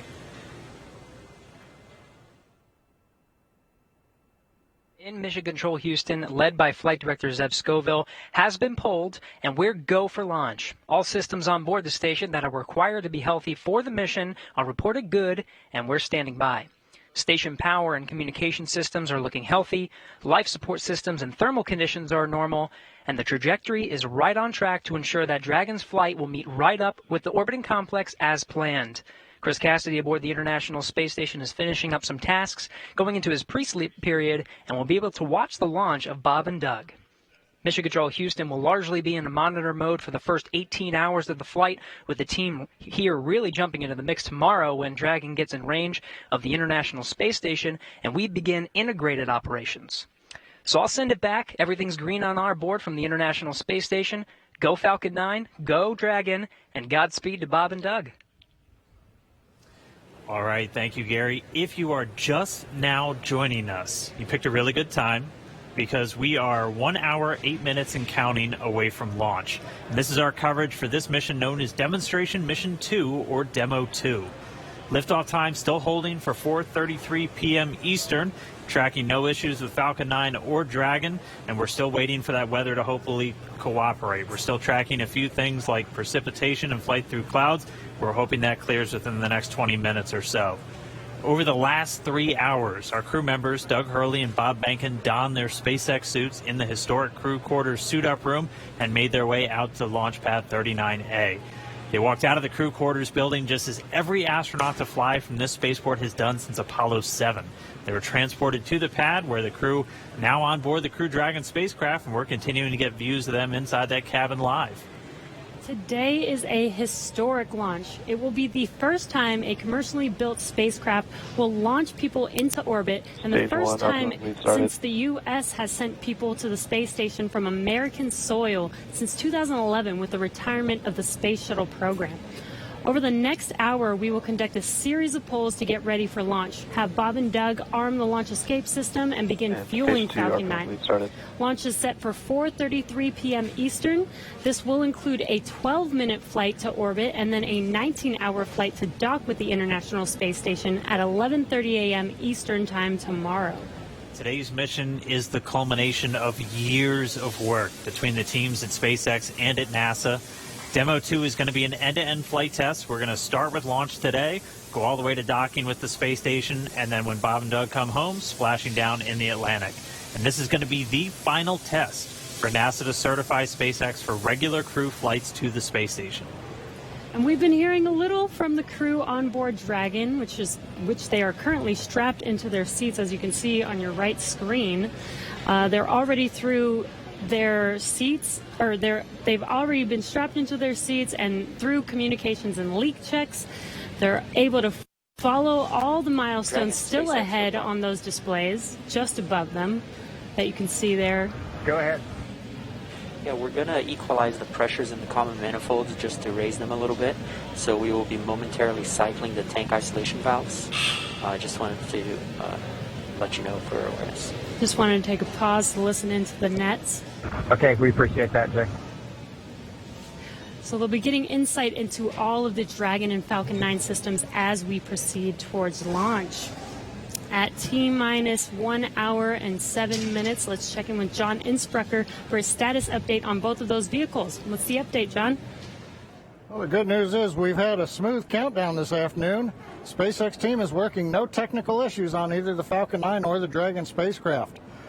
For the Falcon 9, operators have they're actually still in work. They're going to complete in a few minutes propulsion checkouts that are being done on both the first and second stages.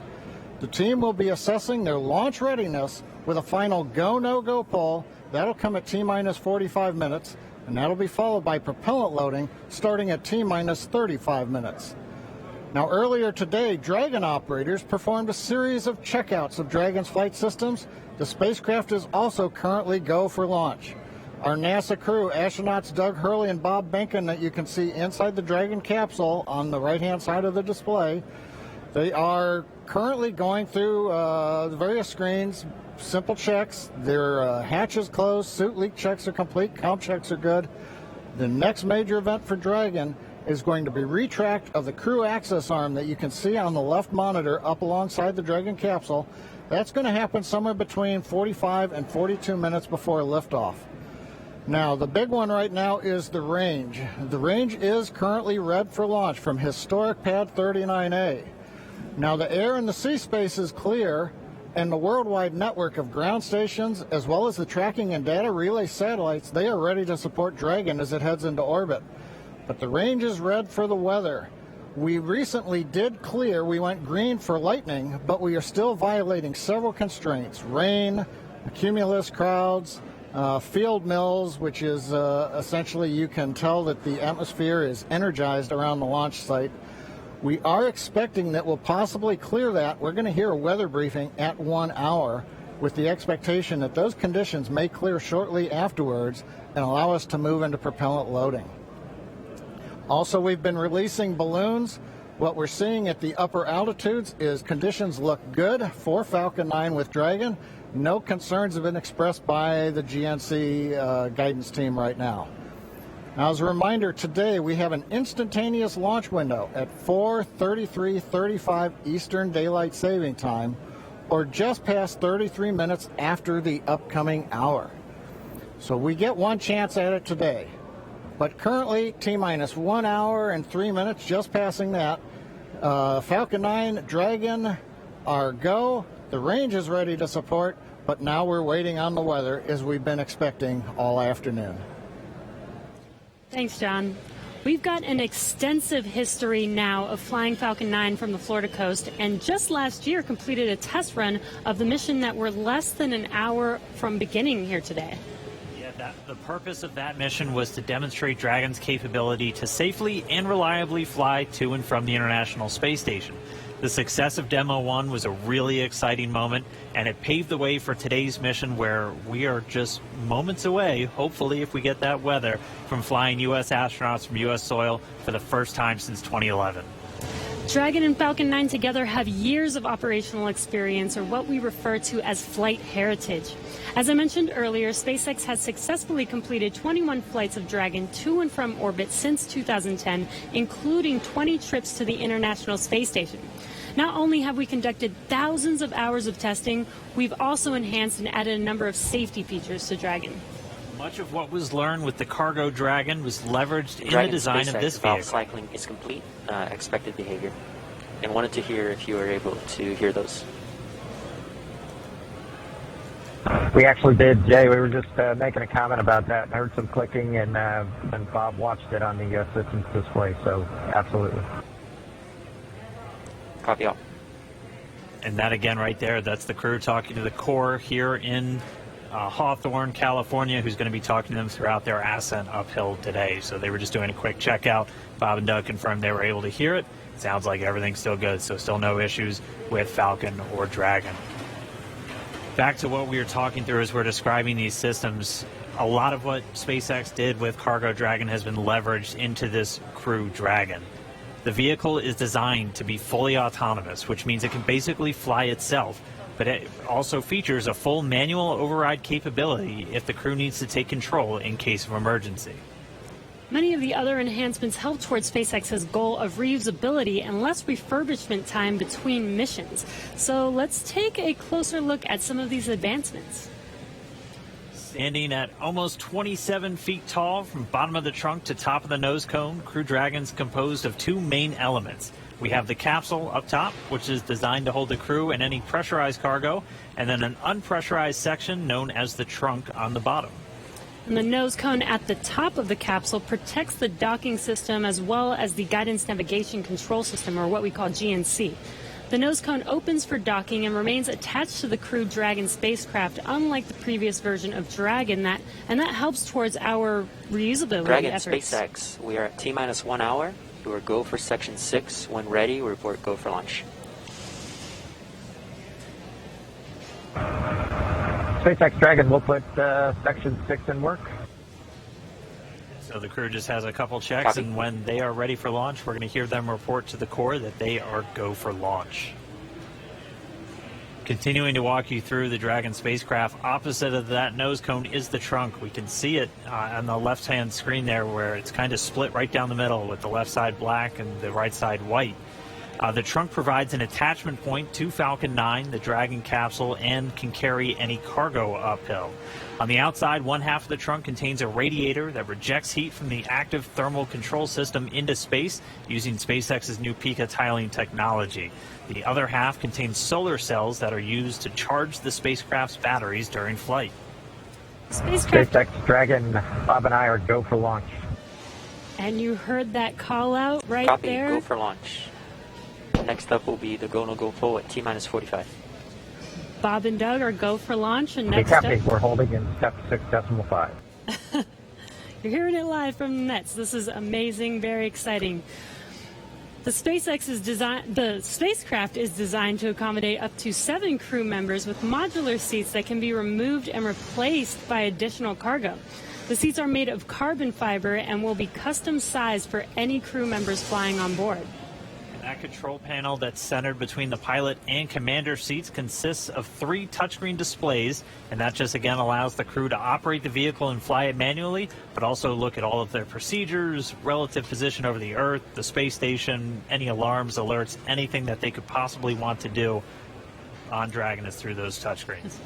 And lastly, our Super Draco launch escape system is a key safety feature of Crew Dragon, giving the crew the ability to safely escape from the time of launch all the way to orbit.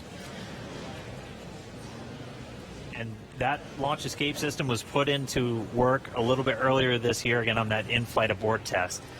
As we look to the future beyond this test flight, the first operational SpaceX crewed mission for NASA will be a little bit later this year after Bob and Doug come home. NASA astronauts Mike Hopkins, Victor Glover, and Shannon Walker, and Soichi Noguchi of the Japan Aerospace Exploration Agency, or JAXA, were chosen to support this mission, being called Crew 1. But today, Doug Hurley is the spacecraft commander for this mission. He previously flew on 2 space shuttle missions as the pilot on STS-127 and STS-135, which was the final space shuttle flight. Here's a closer look at Doug Hurley. Please review your launch commit criteria. Again, this is to review and confirm a violation of launch commit criteria. We are tracking one issue with weather still. And I think we'll need to track that all the way down to launch to clear that. This pulls also go for arming a launch escape system and a go for propellant load. And this is the on Countdown Net reporting that the technical poll was completed. All systems are proceeding. We're monitoring the weather as LD briefed. We're also looking at a watch item on a hydraulics QD rod ring. Ring pressure will come up at minus 8 minutes 30 seconds, and we'll be able to verify decay rate. No concerns at this time. Everything's reading nominal, but watching that item. No other constraints on Falcon 9 or ground systems.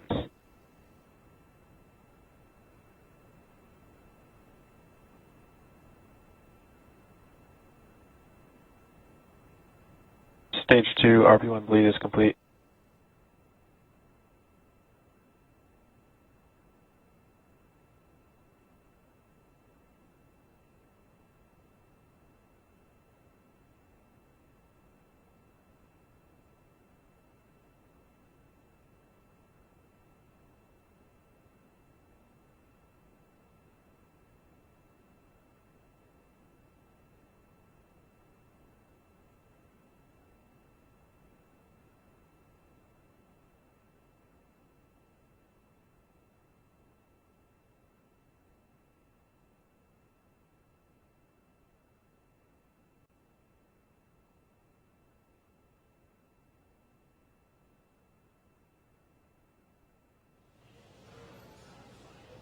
All right, we just crossed the 55-minute mark away from launch. Sitting right next to Doug Hurley, who's closest to your screen, is NASA astronaut Bob Behnken.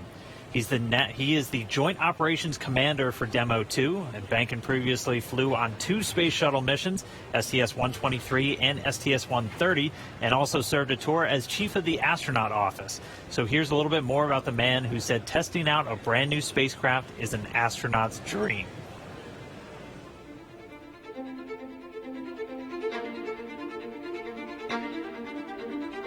when you go through the launch day preparations, there's a lot of moments that kind of stand out to you. One is the kind of the celebratory piece of it, which is that you're walking out of the suit up room and getting in the vehicle that's going to take you to the launch pad. When you close the hatch, that's really when Doug and I are in the vehicle, and it's our vehicle, and we're really in control of the mission at that point. Test pilots, their task proved that man could fly into orbit around the Earth and return live and well to talk about it. There's always a balance of managing risk as you go forward to execute a test point and figuring out a way to collect the data. We hear a sound. Okay, is that sound an expected sound? Or we see a light, is that light an expected light? What's the source of it? Does it sync up with something else that's going on or not? So trying to dissect all of that in real time in your head is, a lot of things happen like that on launching of a vehicle. From St. Anne, Missouri, he is an Air Force colonel and flight test engineer. He flew aboard Space Shuttle Endeavour twice. Introducing NASA astronaut Bob Behnken.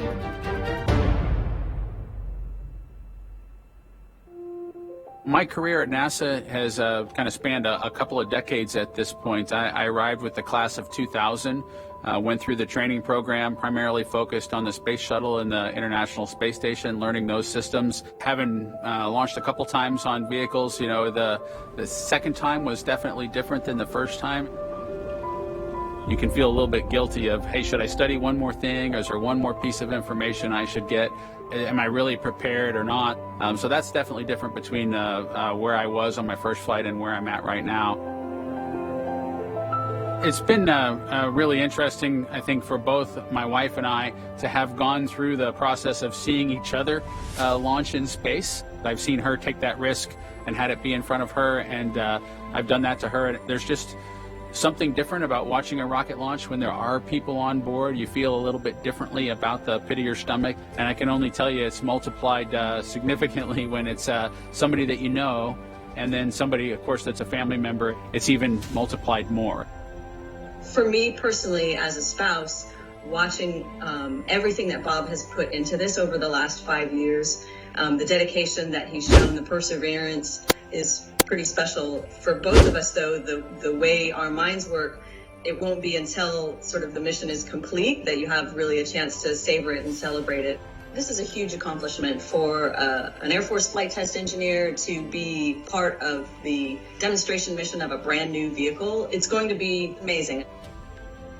Without a partner that has that same appreciation, I think it can be challenging for some folks. There's a lot of work and a lot of time that takes away from family that that my spouse appreciates, and I love her for that. Really, my role on the Demo 2 mission is to make sure that we get this vehicle tested and evaluated so that we can move on to more operational missions at the International Space Station. We've got a lot of objectives on board the vehicle that we need to accomplish to really make sure that it's good to go. We'll make sure all those systems are working during the test flight so that the future missions will have them available even if they don't plan to utilize them. Through years of the NASA team, I'm helping to share that experience and teaching them the lessons that we've learned by going through this. Now there's another capability in the U.S. besides NASA to operate something of this magnitude. When is the last time humans launched on a new vehicle? Certainly on the American side, it's been several decades. Now we're in a time when we've got multiple vehicles under development. It's a great time from a space exploration time frame just to see all that happening, and it's because of this nurturing of the environment, being able to pull in a wider group of people who can contribute towards human spaceflight. It's a super cool time. On a deeply personal level, I'm really excited that my son is get a chance to see me launch into space. Being an astronaut has been a little bit of an abstraction thing for him because he's seen me do it in old videos, but he hasn't seen me do it for real. And so I'm excited for him to see this launch. I want to thank the entire Commercial Crew Program team that's worked together to get to this point where we've got vehicles in the launch pad ready to head to the International Space Station.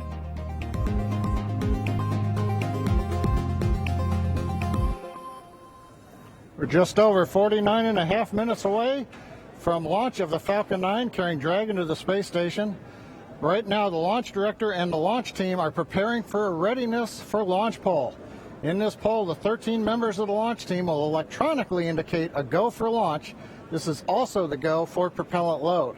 Now, we're going to hear that in a couple of minutes, so while we wait, we are tracking you watching from all over the country. We're seeing large numbers of you logging on or tuning in from coast to coast, as well as around the world.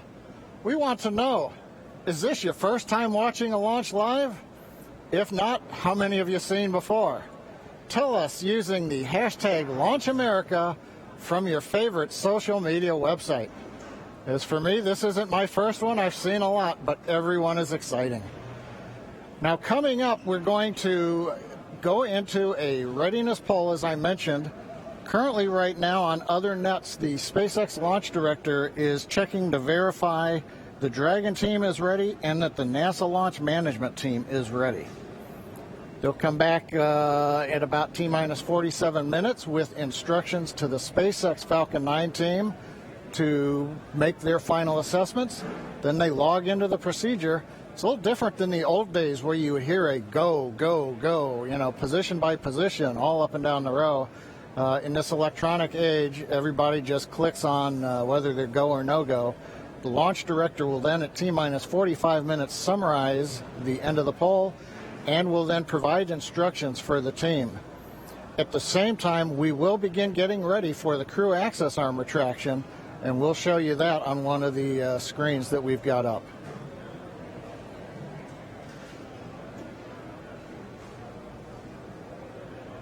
Now, currently, we are continuing to monitor the weather. The weather is still red. It is improving. We're looking at one cell between the radar and the pad. We're keeping our fingers crossed that conditions will improve, but we're going to be watching that for about another 15 minutes. So it looks like we're going to be good to begin propellant load once we hear the polls, but we still have to get the get the range green so that we can actually do the launch in just 47 minutes from now. Let's listen to the countdown net for a moment.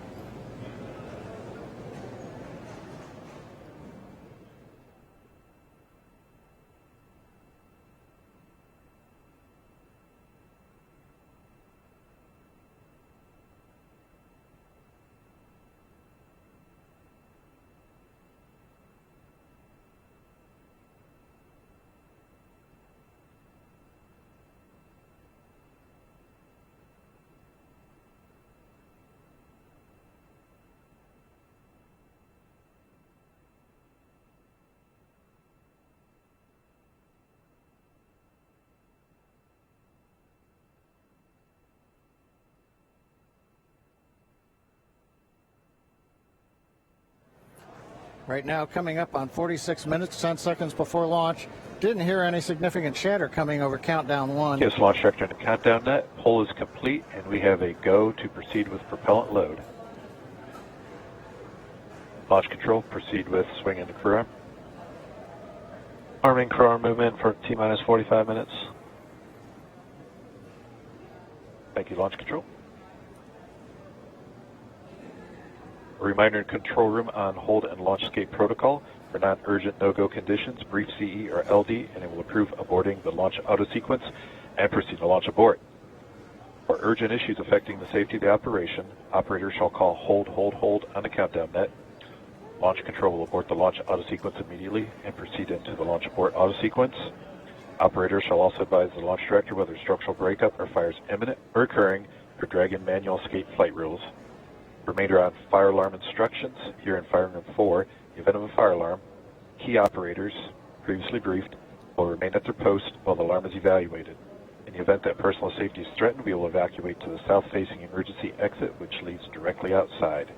One final reminder, they'll be arming the launch escape system momentarily. Need all personnel, please stay in your seats from now through orbit insertion and Dragon separation from the second stage. Crew access arm retract has started. And you've heard Mike Taylor, the SpaceX launch director, give instructions to the team. We've also just heard the call. The crew access arm retraction is underway. Great view from the camera inside the White Room as we see the arm moving away from the Dragon capsule. one of the major events necessary to get down to T0. The next one coming up will be arming of the escape system on the Dragon capsule. Now, right now, the next plan for Falcon 9, T-minus 35 minutes, we will begin loading propellant onto the first and second stages. Now, currently, Falcon 9's looking good, Dragon's looking good. The range continues to be go for launch in terms of the clearance around the launch pad, both the air and the sea space. Looking at the flight corridor, the ground stations, the NASA tracking and data relay satellites are ready to support. And we just continue to monitor the weather. Our team is getting constant updates. We're monitoring weather data sensors around the launch site, looking to make sure that we can get everything into the green position. The one that we're mostly looking at right now is how much rain we're going to get between now and liftoff, whether it's just going to be mild precipitation that's within the rules for loading propellant. That's what the expectation is, but we're going to continue to watch that. So fingers crossed, but right now coming up at T-minus 43 minutes, 18 seconds and counting, everything but the weather's go, and the weather is trending in the right direction. So we've got our fingers crossed here.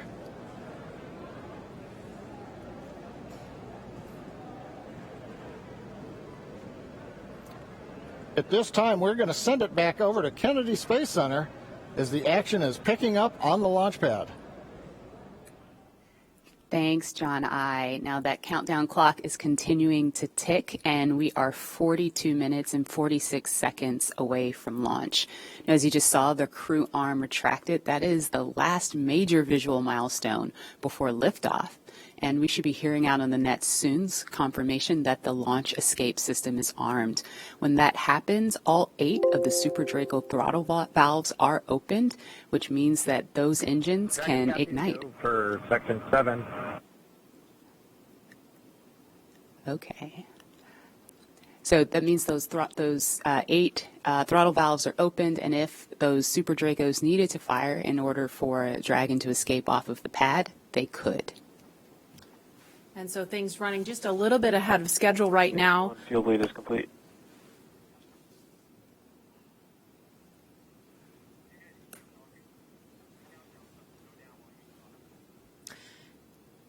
Now, we just saw the crew access arm retract just a minute ago.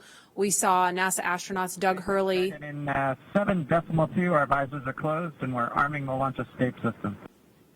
So we just heard the astronauts confirm that they are about to arm the launch escape system.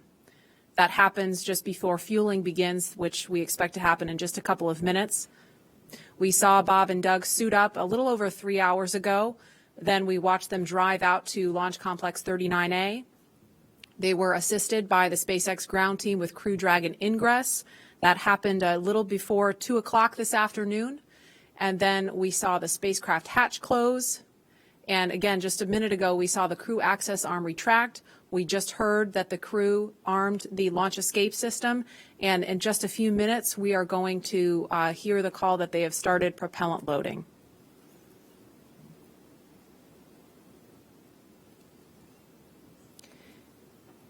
Launch escape system is verified armed.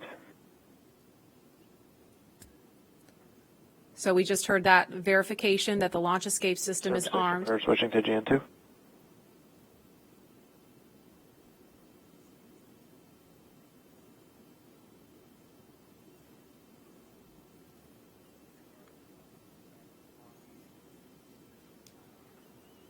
And we are going to send it over to Hawthorne to take us through prop loading. Jesse? From the parachutes to the launch escape system, SpaceX has designed Crew Dragon and Falcon 9 to be the safest launch vehicle ever flown. And joining us today, we have SpaceX's Nick Picone, who was our mission manager for our in-flight abort mission earlier this year and currently works on the Starlink team. Thanks for joining us, Nick. Hey, Jesse. I'm here at the Launch and Landing Recovery Center with the recovery team and our Dragon ground operations team monitoring the launch. Awesome. Can you tell us more about the critical safety features on this new version of Dragon?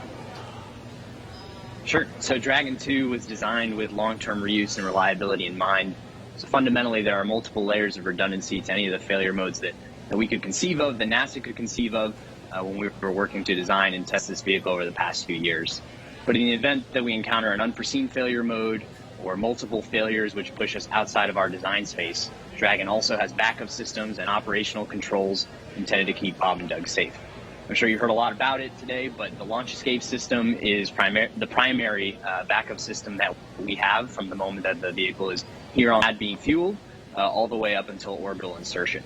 At a high level, the launch escape system, in the event of a major Falcon anomaly or emergency, will terminate Falcon thrust, separate Dragon from Falcon, and it'll use Dragon's 8 Super Draco engines to quickly pull the vehicle away from any kind of Falcon anomaly. And you talked a lot about the launch escape system. How exactly is that activated? Is it autonomous? Is it manually activated? Definitely. So for this system to work as designed, you have to remember that the vehicle could be flying at hundreds or thousands of miles an hour through the lower atmosphere. So it's really important that it's extremely fast and highly reliable with very low chance of false positives. The launch escape system fundamentally is set to look at a set of pre-programmed criteria which are on board the vehicle. Dragon and Falcon are looking at high rate telemetry, looking for abnormal vehicle dynamics, loss of communication between critical systems, or manual commanding. Our launch director and chief engineer, who you've heard a lot from today, are capable of sending a manual command to Dragon to initiate a launch escape. And Bob and Doug are also always able to actuate the launch escape handle and initiate a launch escape themselves as well. Now that the system is armed, all of this is currently active on the vehicle. Wow, it sounds like there's a lot that goes into it. And we did have an in-flight abort test earlier this year to test this out. Can you tell us what we learned from that test? Definitely. It was possibly the most flight-like test of an orbital class booster in history. It was a fully flight-like test using a full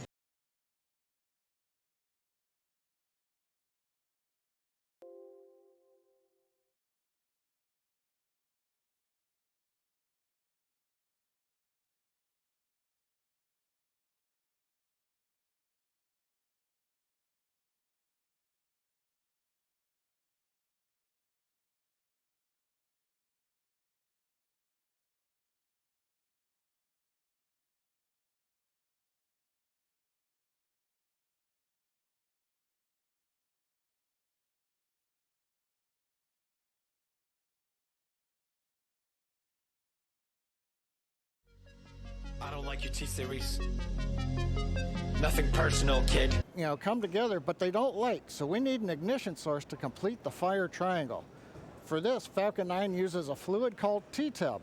You might see that just before first stage ignition or maybe later in the second stage ignition. You get a green-colored flame as the T-Tub comes out into the oxygen, and that ignites the main engines right before the rocket takes off or the second stage engine lights. Now currently in the fueling, RP1 fuel is about 10% full on the first stage. That's the bottom 2/3 of the stack of the vehicle you can see on the left.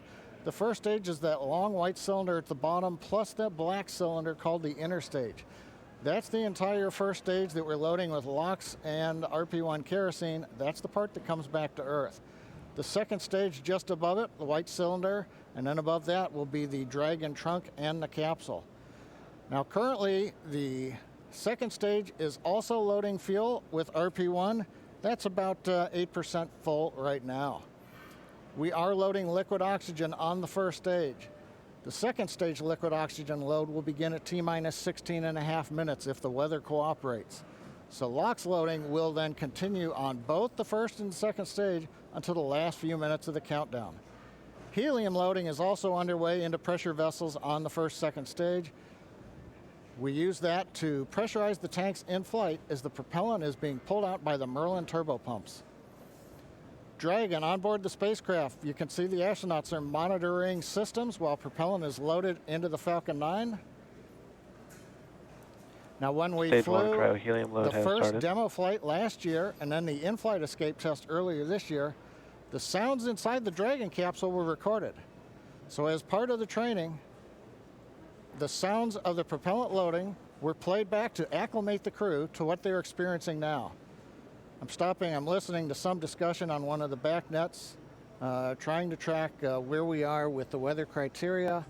We're just passing another weather gate right now, trying to see whether or not the conditions are go. In certain situations, when the weather is no-go, you have to wait 30 minutes, and we are now inside of 30 minutes.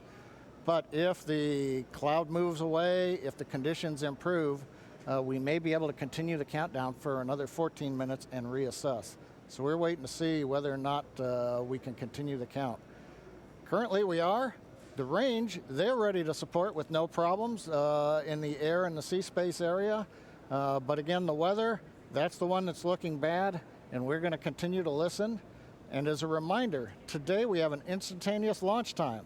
So at this point, if we hear a hold for any reason, we're going to have to stand down and target our backup launch opportunity on May 30th.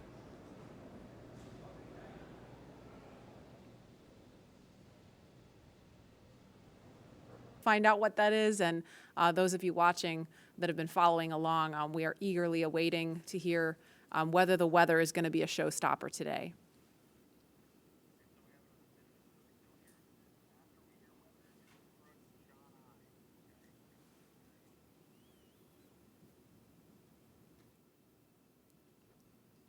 These clouds can seem really deceiving at times, right? You see the blue skies peeking through and you think everything's fine, but you just don't know. That's why we have those launch weather officers. Absolutely. And I know, we've talked about it before, but it's not just the weather in Florida that they're looking at. They've got to look at weather downrange. If they were to have an abort in flight and they needed to come down somewhere in the ocean, they need to consider what the weather's like out there, because recovery teams have to go out and get them in a situation like that. So there's so many variables, and that's why not just with this flight, but with every human space flight we've had in the past, there's always a very good chance of a scrub because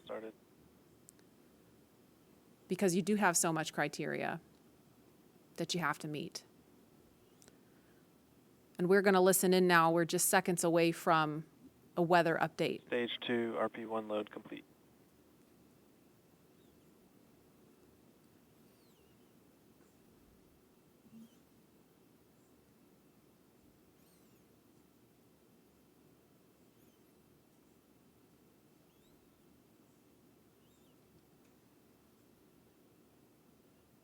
That is liquid oxygen you see venting off the rocket. That's completely normal and expected. We're standing by for a weather update. Unless you can give us another 10 minutes, I don't think we're going to get there with any of the rules today. I'm going to give you 10 minutes. I mean, another 10 minutes past T0. Oh, 16:45 local. I think we'll probably be clear on all the rules, but not quite going to make it for this. Okay. We're going to check back in with you in about 2 minutes, and then I'll call it up at about T-minus 17 minutes. Okay. Yeah, there's some of them are starting to count down, but we still have one above 2,000. So if that gets below,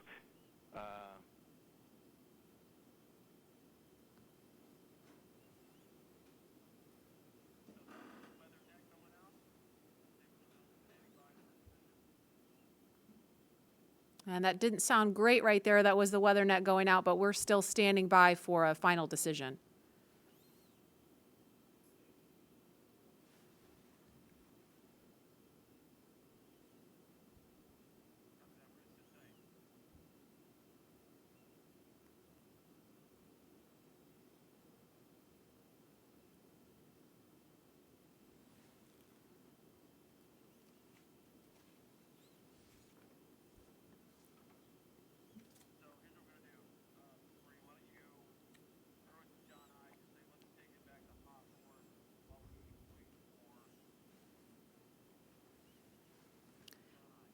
And we're going to continue to listen in for an update. But in the meantime, we're going to go over to John Innsbrucker at SpaceX headquarters in California. John? And Dragon SpaceX on weather. We're still T-minus 18 minutes and counting. LD is we are still red some on weather. Expect an update from LD. We're waiting in about another minute for one final check with weather. We're going to check at T-minus 17 minutes possibly. We don't really expect that things will have improved. The weather officer was not optimistic that the weather would clear up that rapidly. We did hear the launch director, Mike Taylor, joke that if we could move 10 more minutes past the T0, weather conditions may improve, but Mike was not able to do that. We have an instantaneous window today. So at 17 minutes, we want to make that call because shortly after that, we will begin loading liquid oxygen onto the second stage. So if we're not going to have the opportunity to launch, if the clock's going to run out, stand by. We continue to violate a couple different weather rules that we now do not expect to clear in time to allow for a launch today. We go ahead and end today's launch attempt. Launch control. Go ahead and end the launch auto sequence and proceed into the launch abort auto sequence, please. Launch abort has started.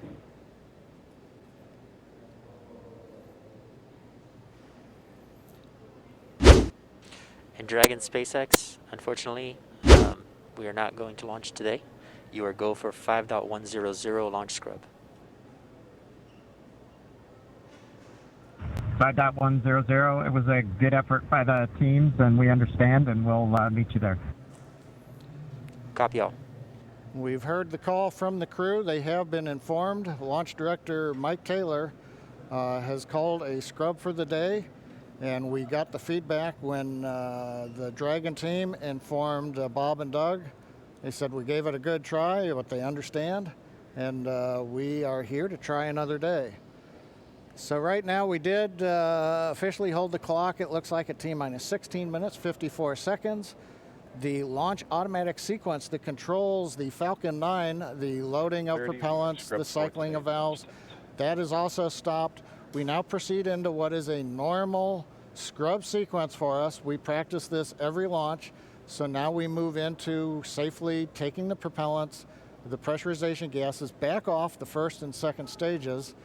As things get into a safe configuration, then we will disarm the escape system on Dragon, and we'll bring the crew access arm back around the spacecraft.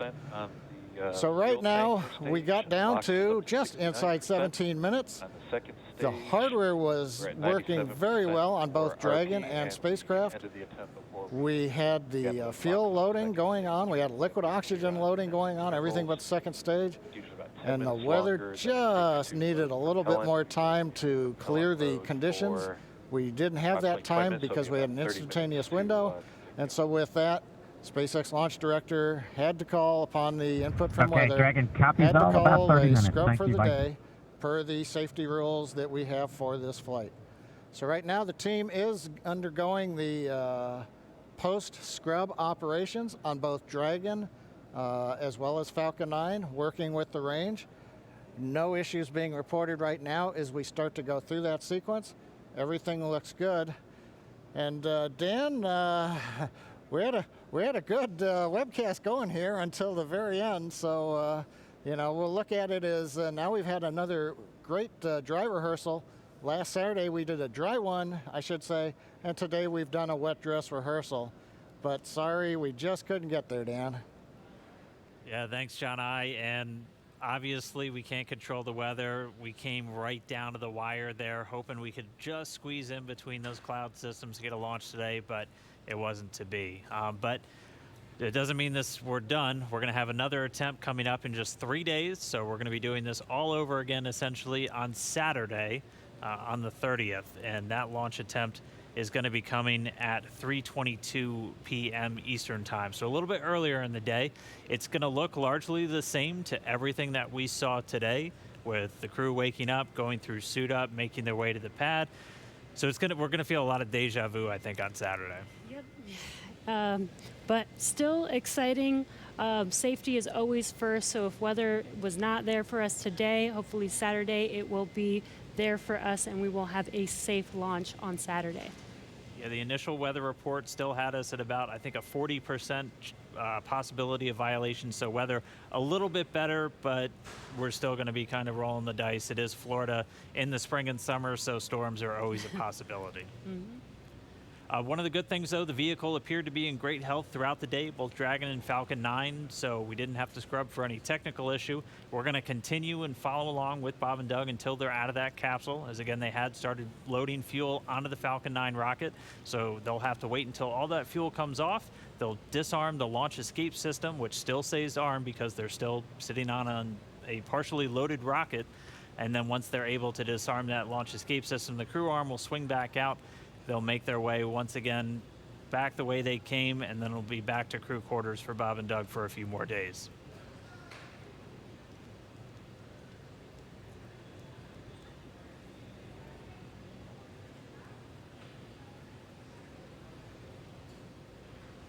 But if you're just now tuning in, wondering why we're not still counting down, we did have a launch scrub today. We were just a little under 17 minutes. Stage 1 LOX and fuel flow rates are nominal for offload. Expecting about a 40-minute offload time. And so that call out, the LOX, the liquid oxygen fuel pumping out of the first stage of the Falcon 9, everything looking good with that. Expecting about 40 minutes for all that fuel to come off. So again, once that fuel comes off, Bob and Doug will be able to disarm the launch escape system, and that crew access arm will swing back out. They'll be able to make their way back down and then over to crew quarters. So unfortunate scrub today because of weather. That was the one thing we were tracking from the moment we started today, watching Bob and Doug get suited up for their launch. We did abort today's launch, or scrub today's launch, with a little under 17 minutes to go until our T0 time, which was 4:33. So that's going to move us to our next attempt, which is coming up on Saturday, and that time is going to be 3:22 p.m. Eastern time, so a little bit earlier in the day for Bob and Doug and for everybody else watching around the world. They're still going to have a 19-hour flight to station if that's when we launch, and a lot of the stuff that we saw today is going to look very similar, but we're just going to have to try again, cross our fingers, hope for a little bit better weather the next time. And again, this goes with every launch. We do track everything all the way down to T0 to make sure that everything is go, making sure that the range is go, weather is go. So this is standard procedure. We always tend to make sure that we have a backup day, launch day, in case we do have scrubs like today. So this is pretty normal and standard. Nothing to be worried about. Again, we do this for the safety.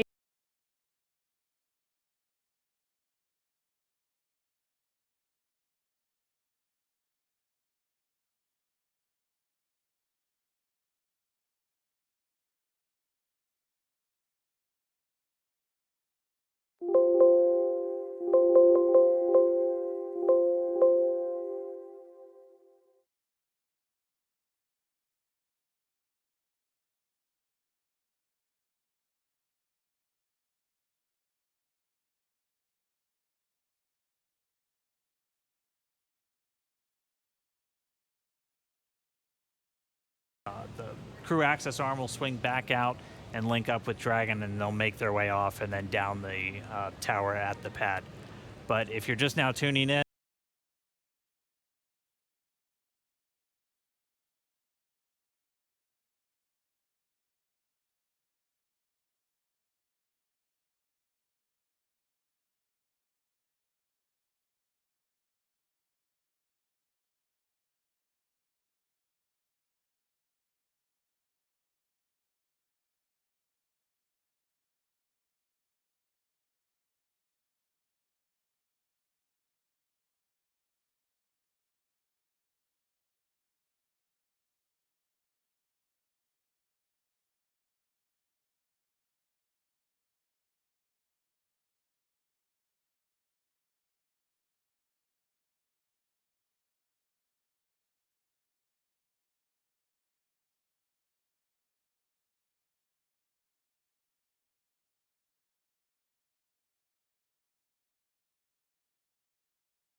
I don't like your T-Series.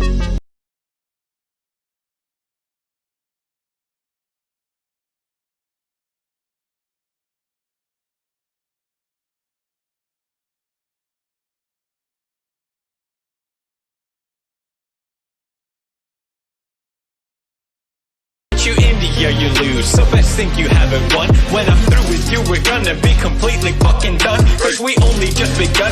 I review you, 0-5-ish gone. So come on, T-Series, looking hungry for some drama. Here, let me serve you rich lasagna.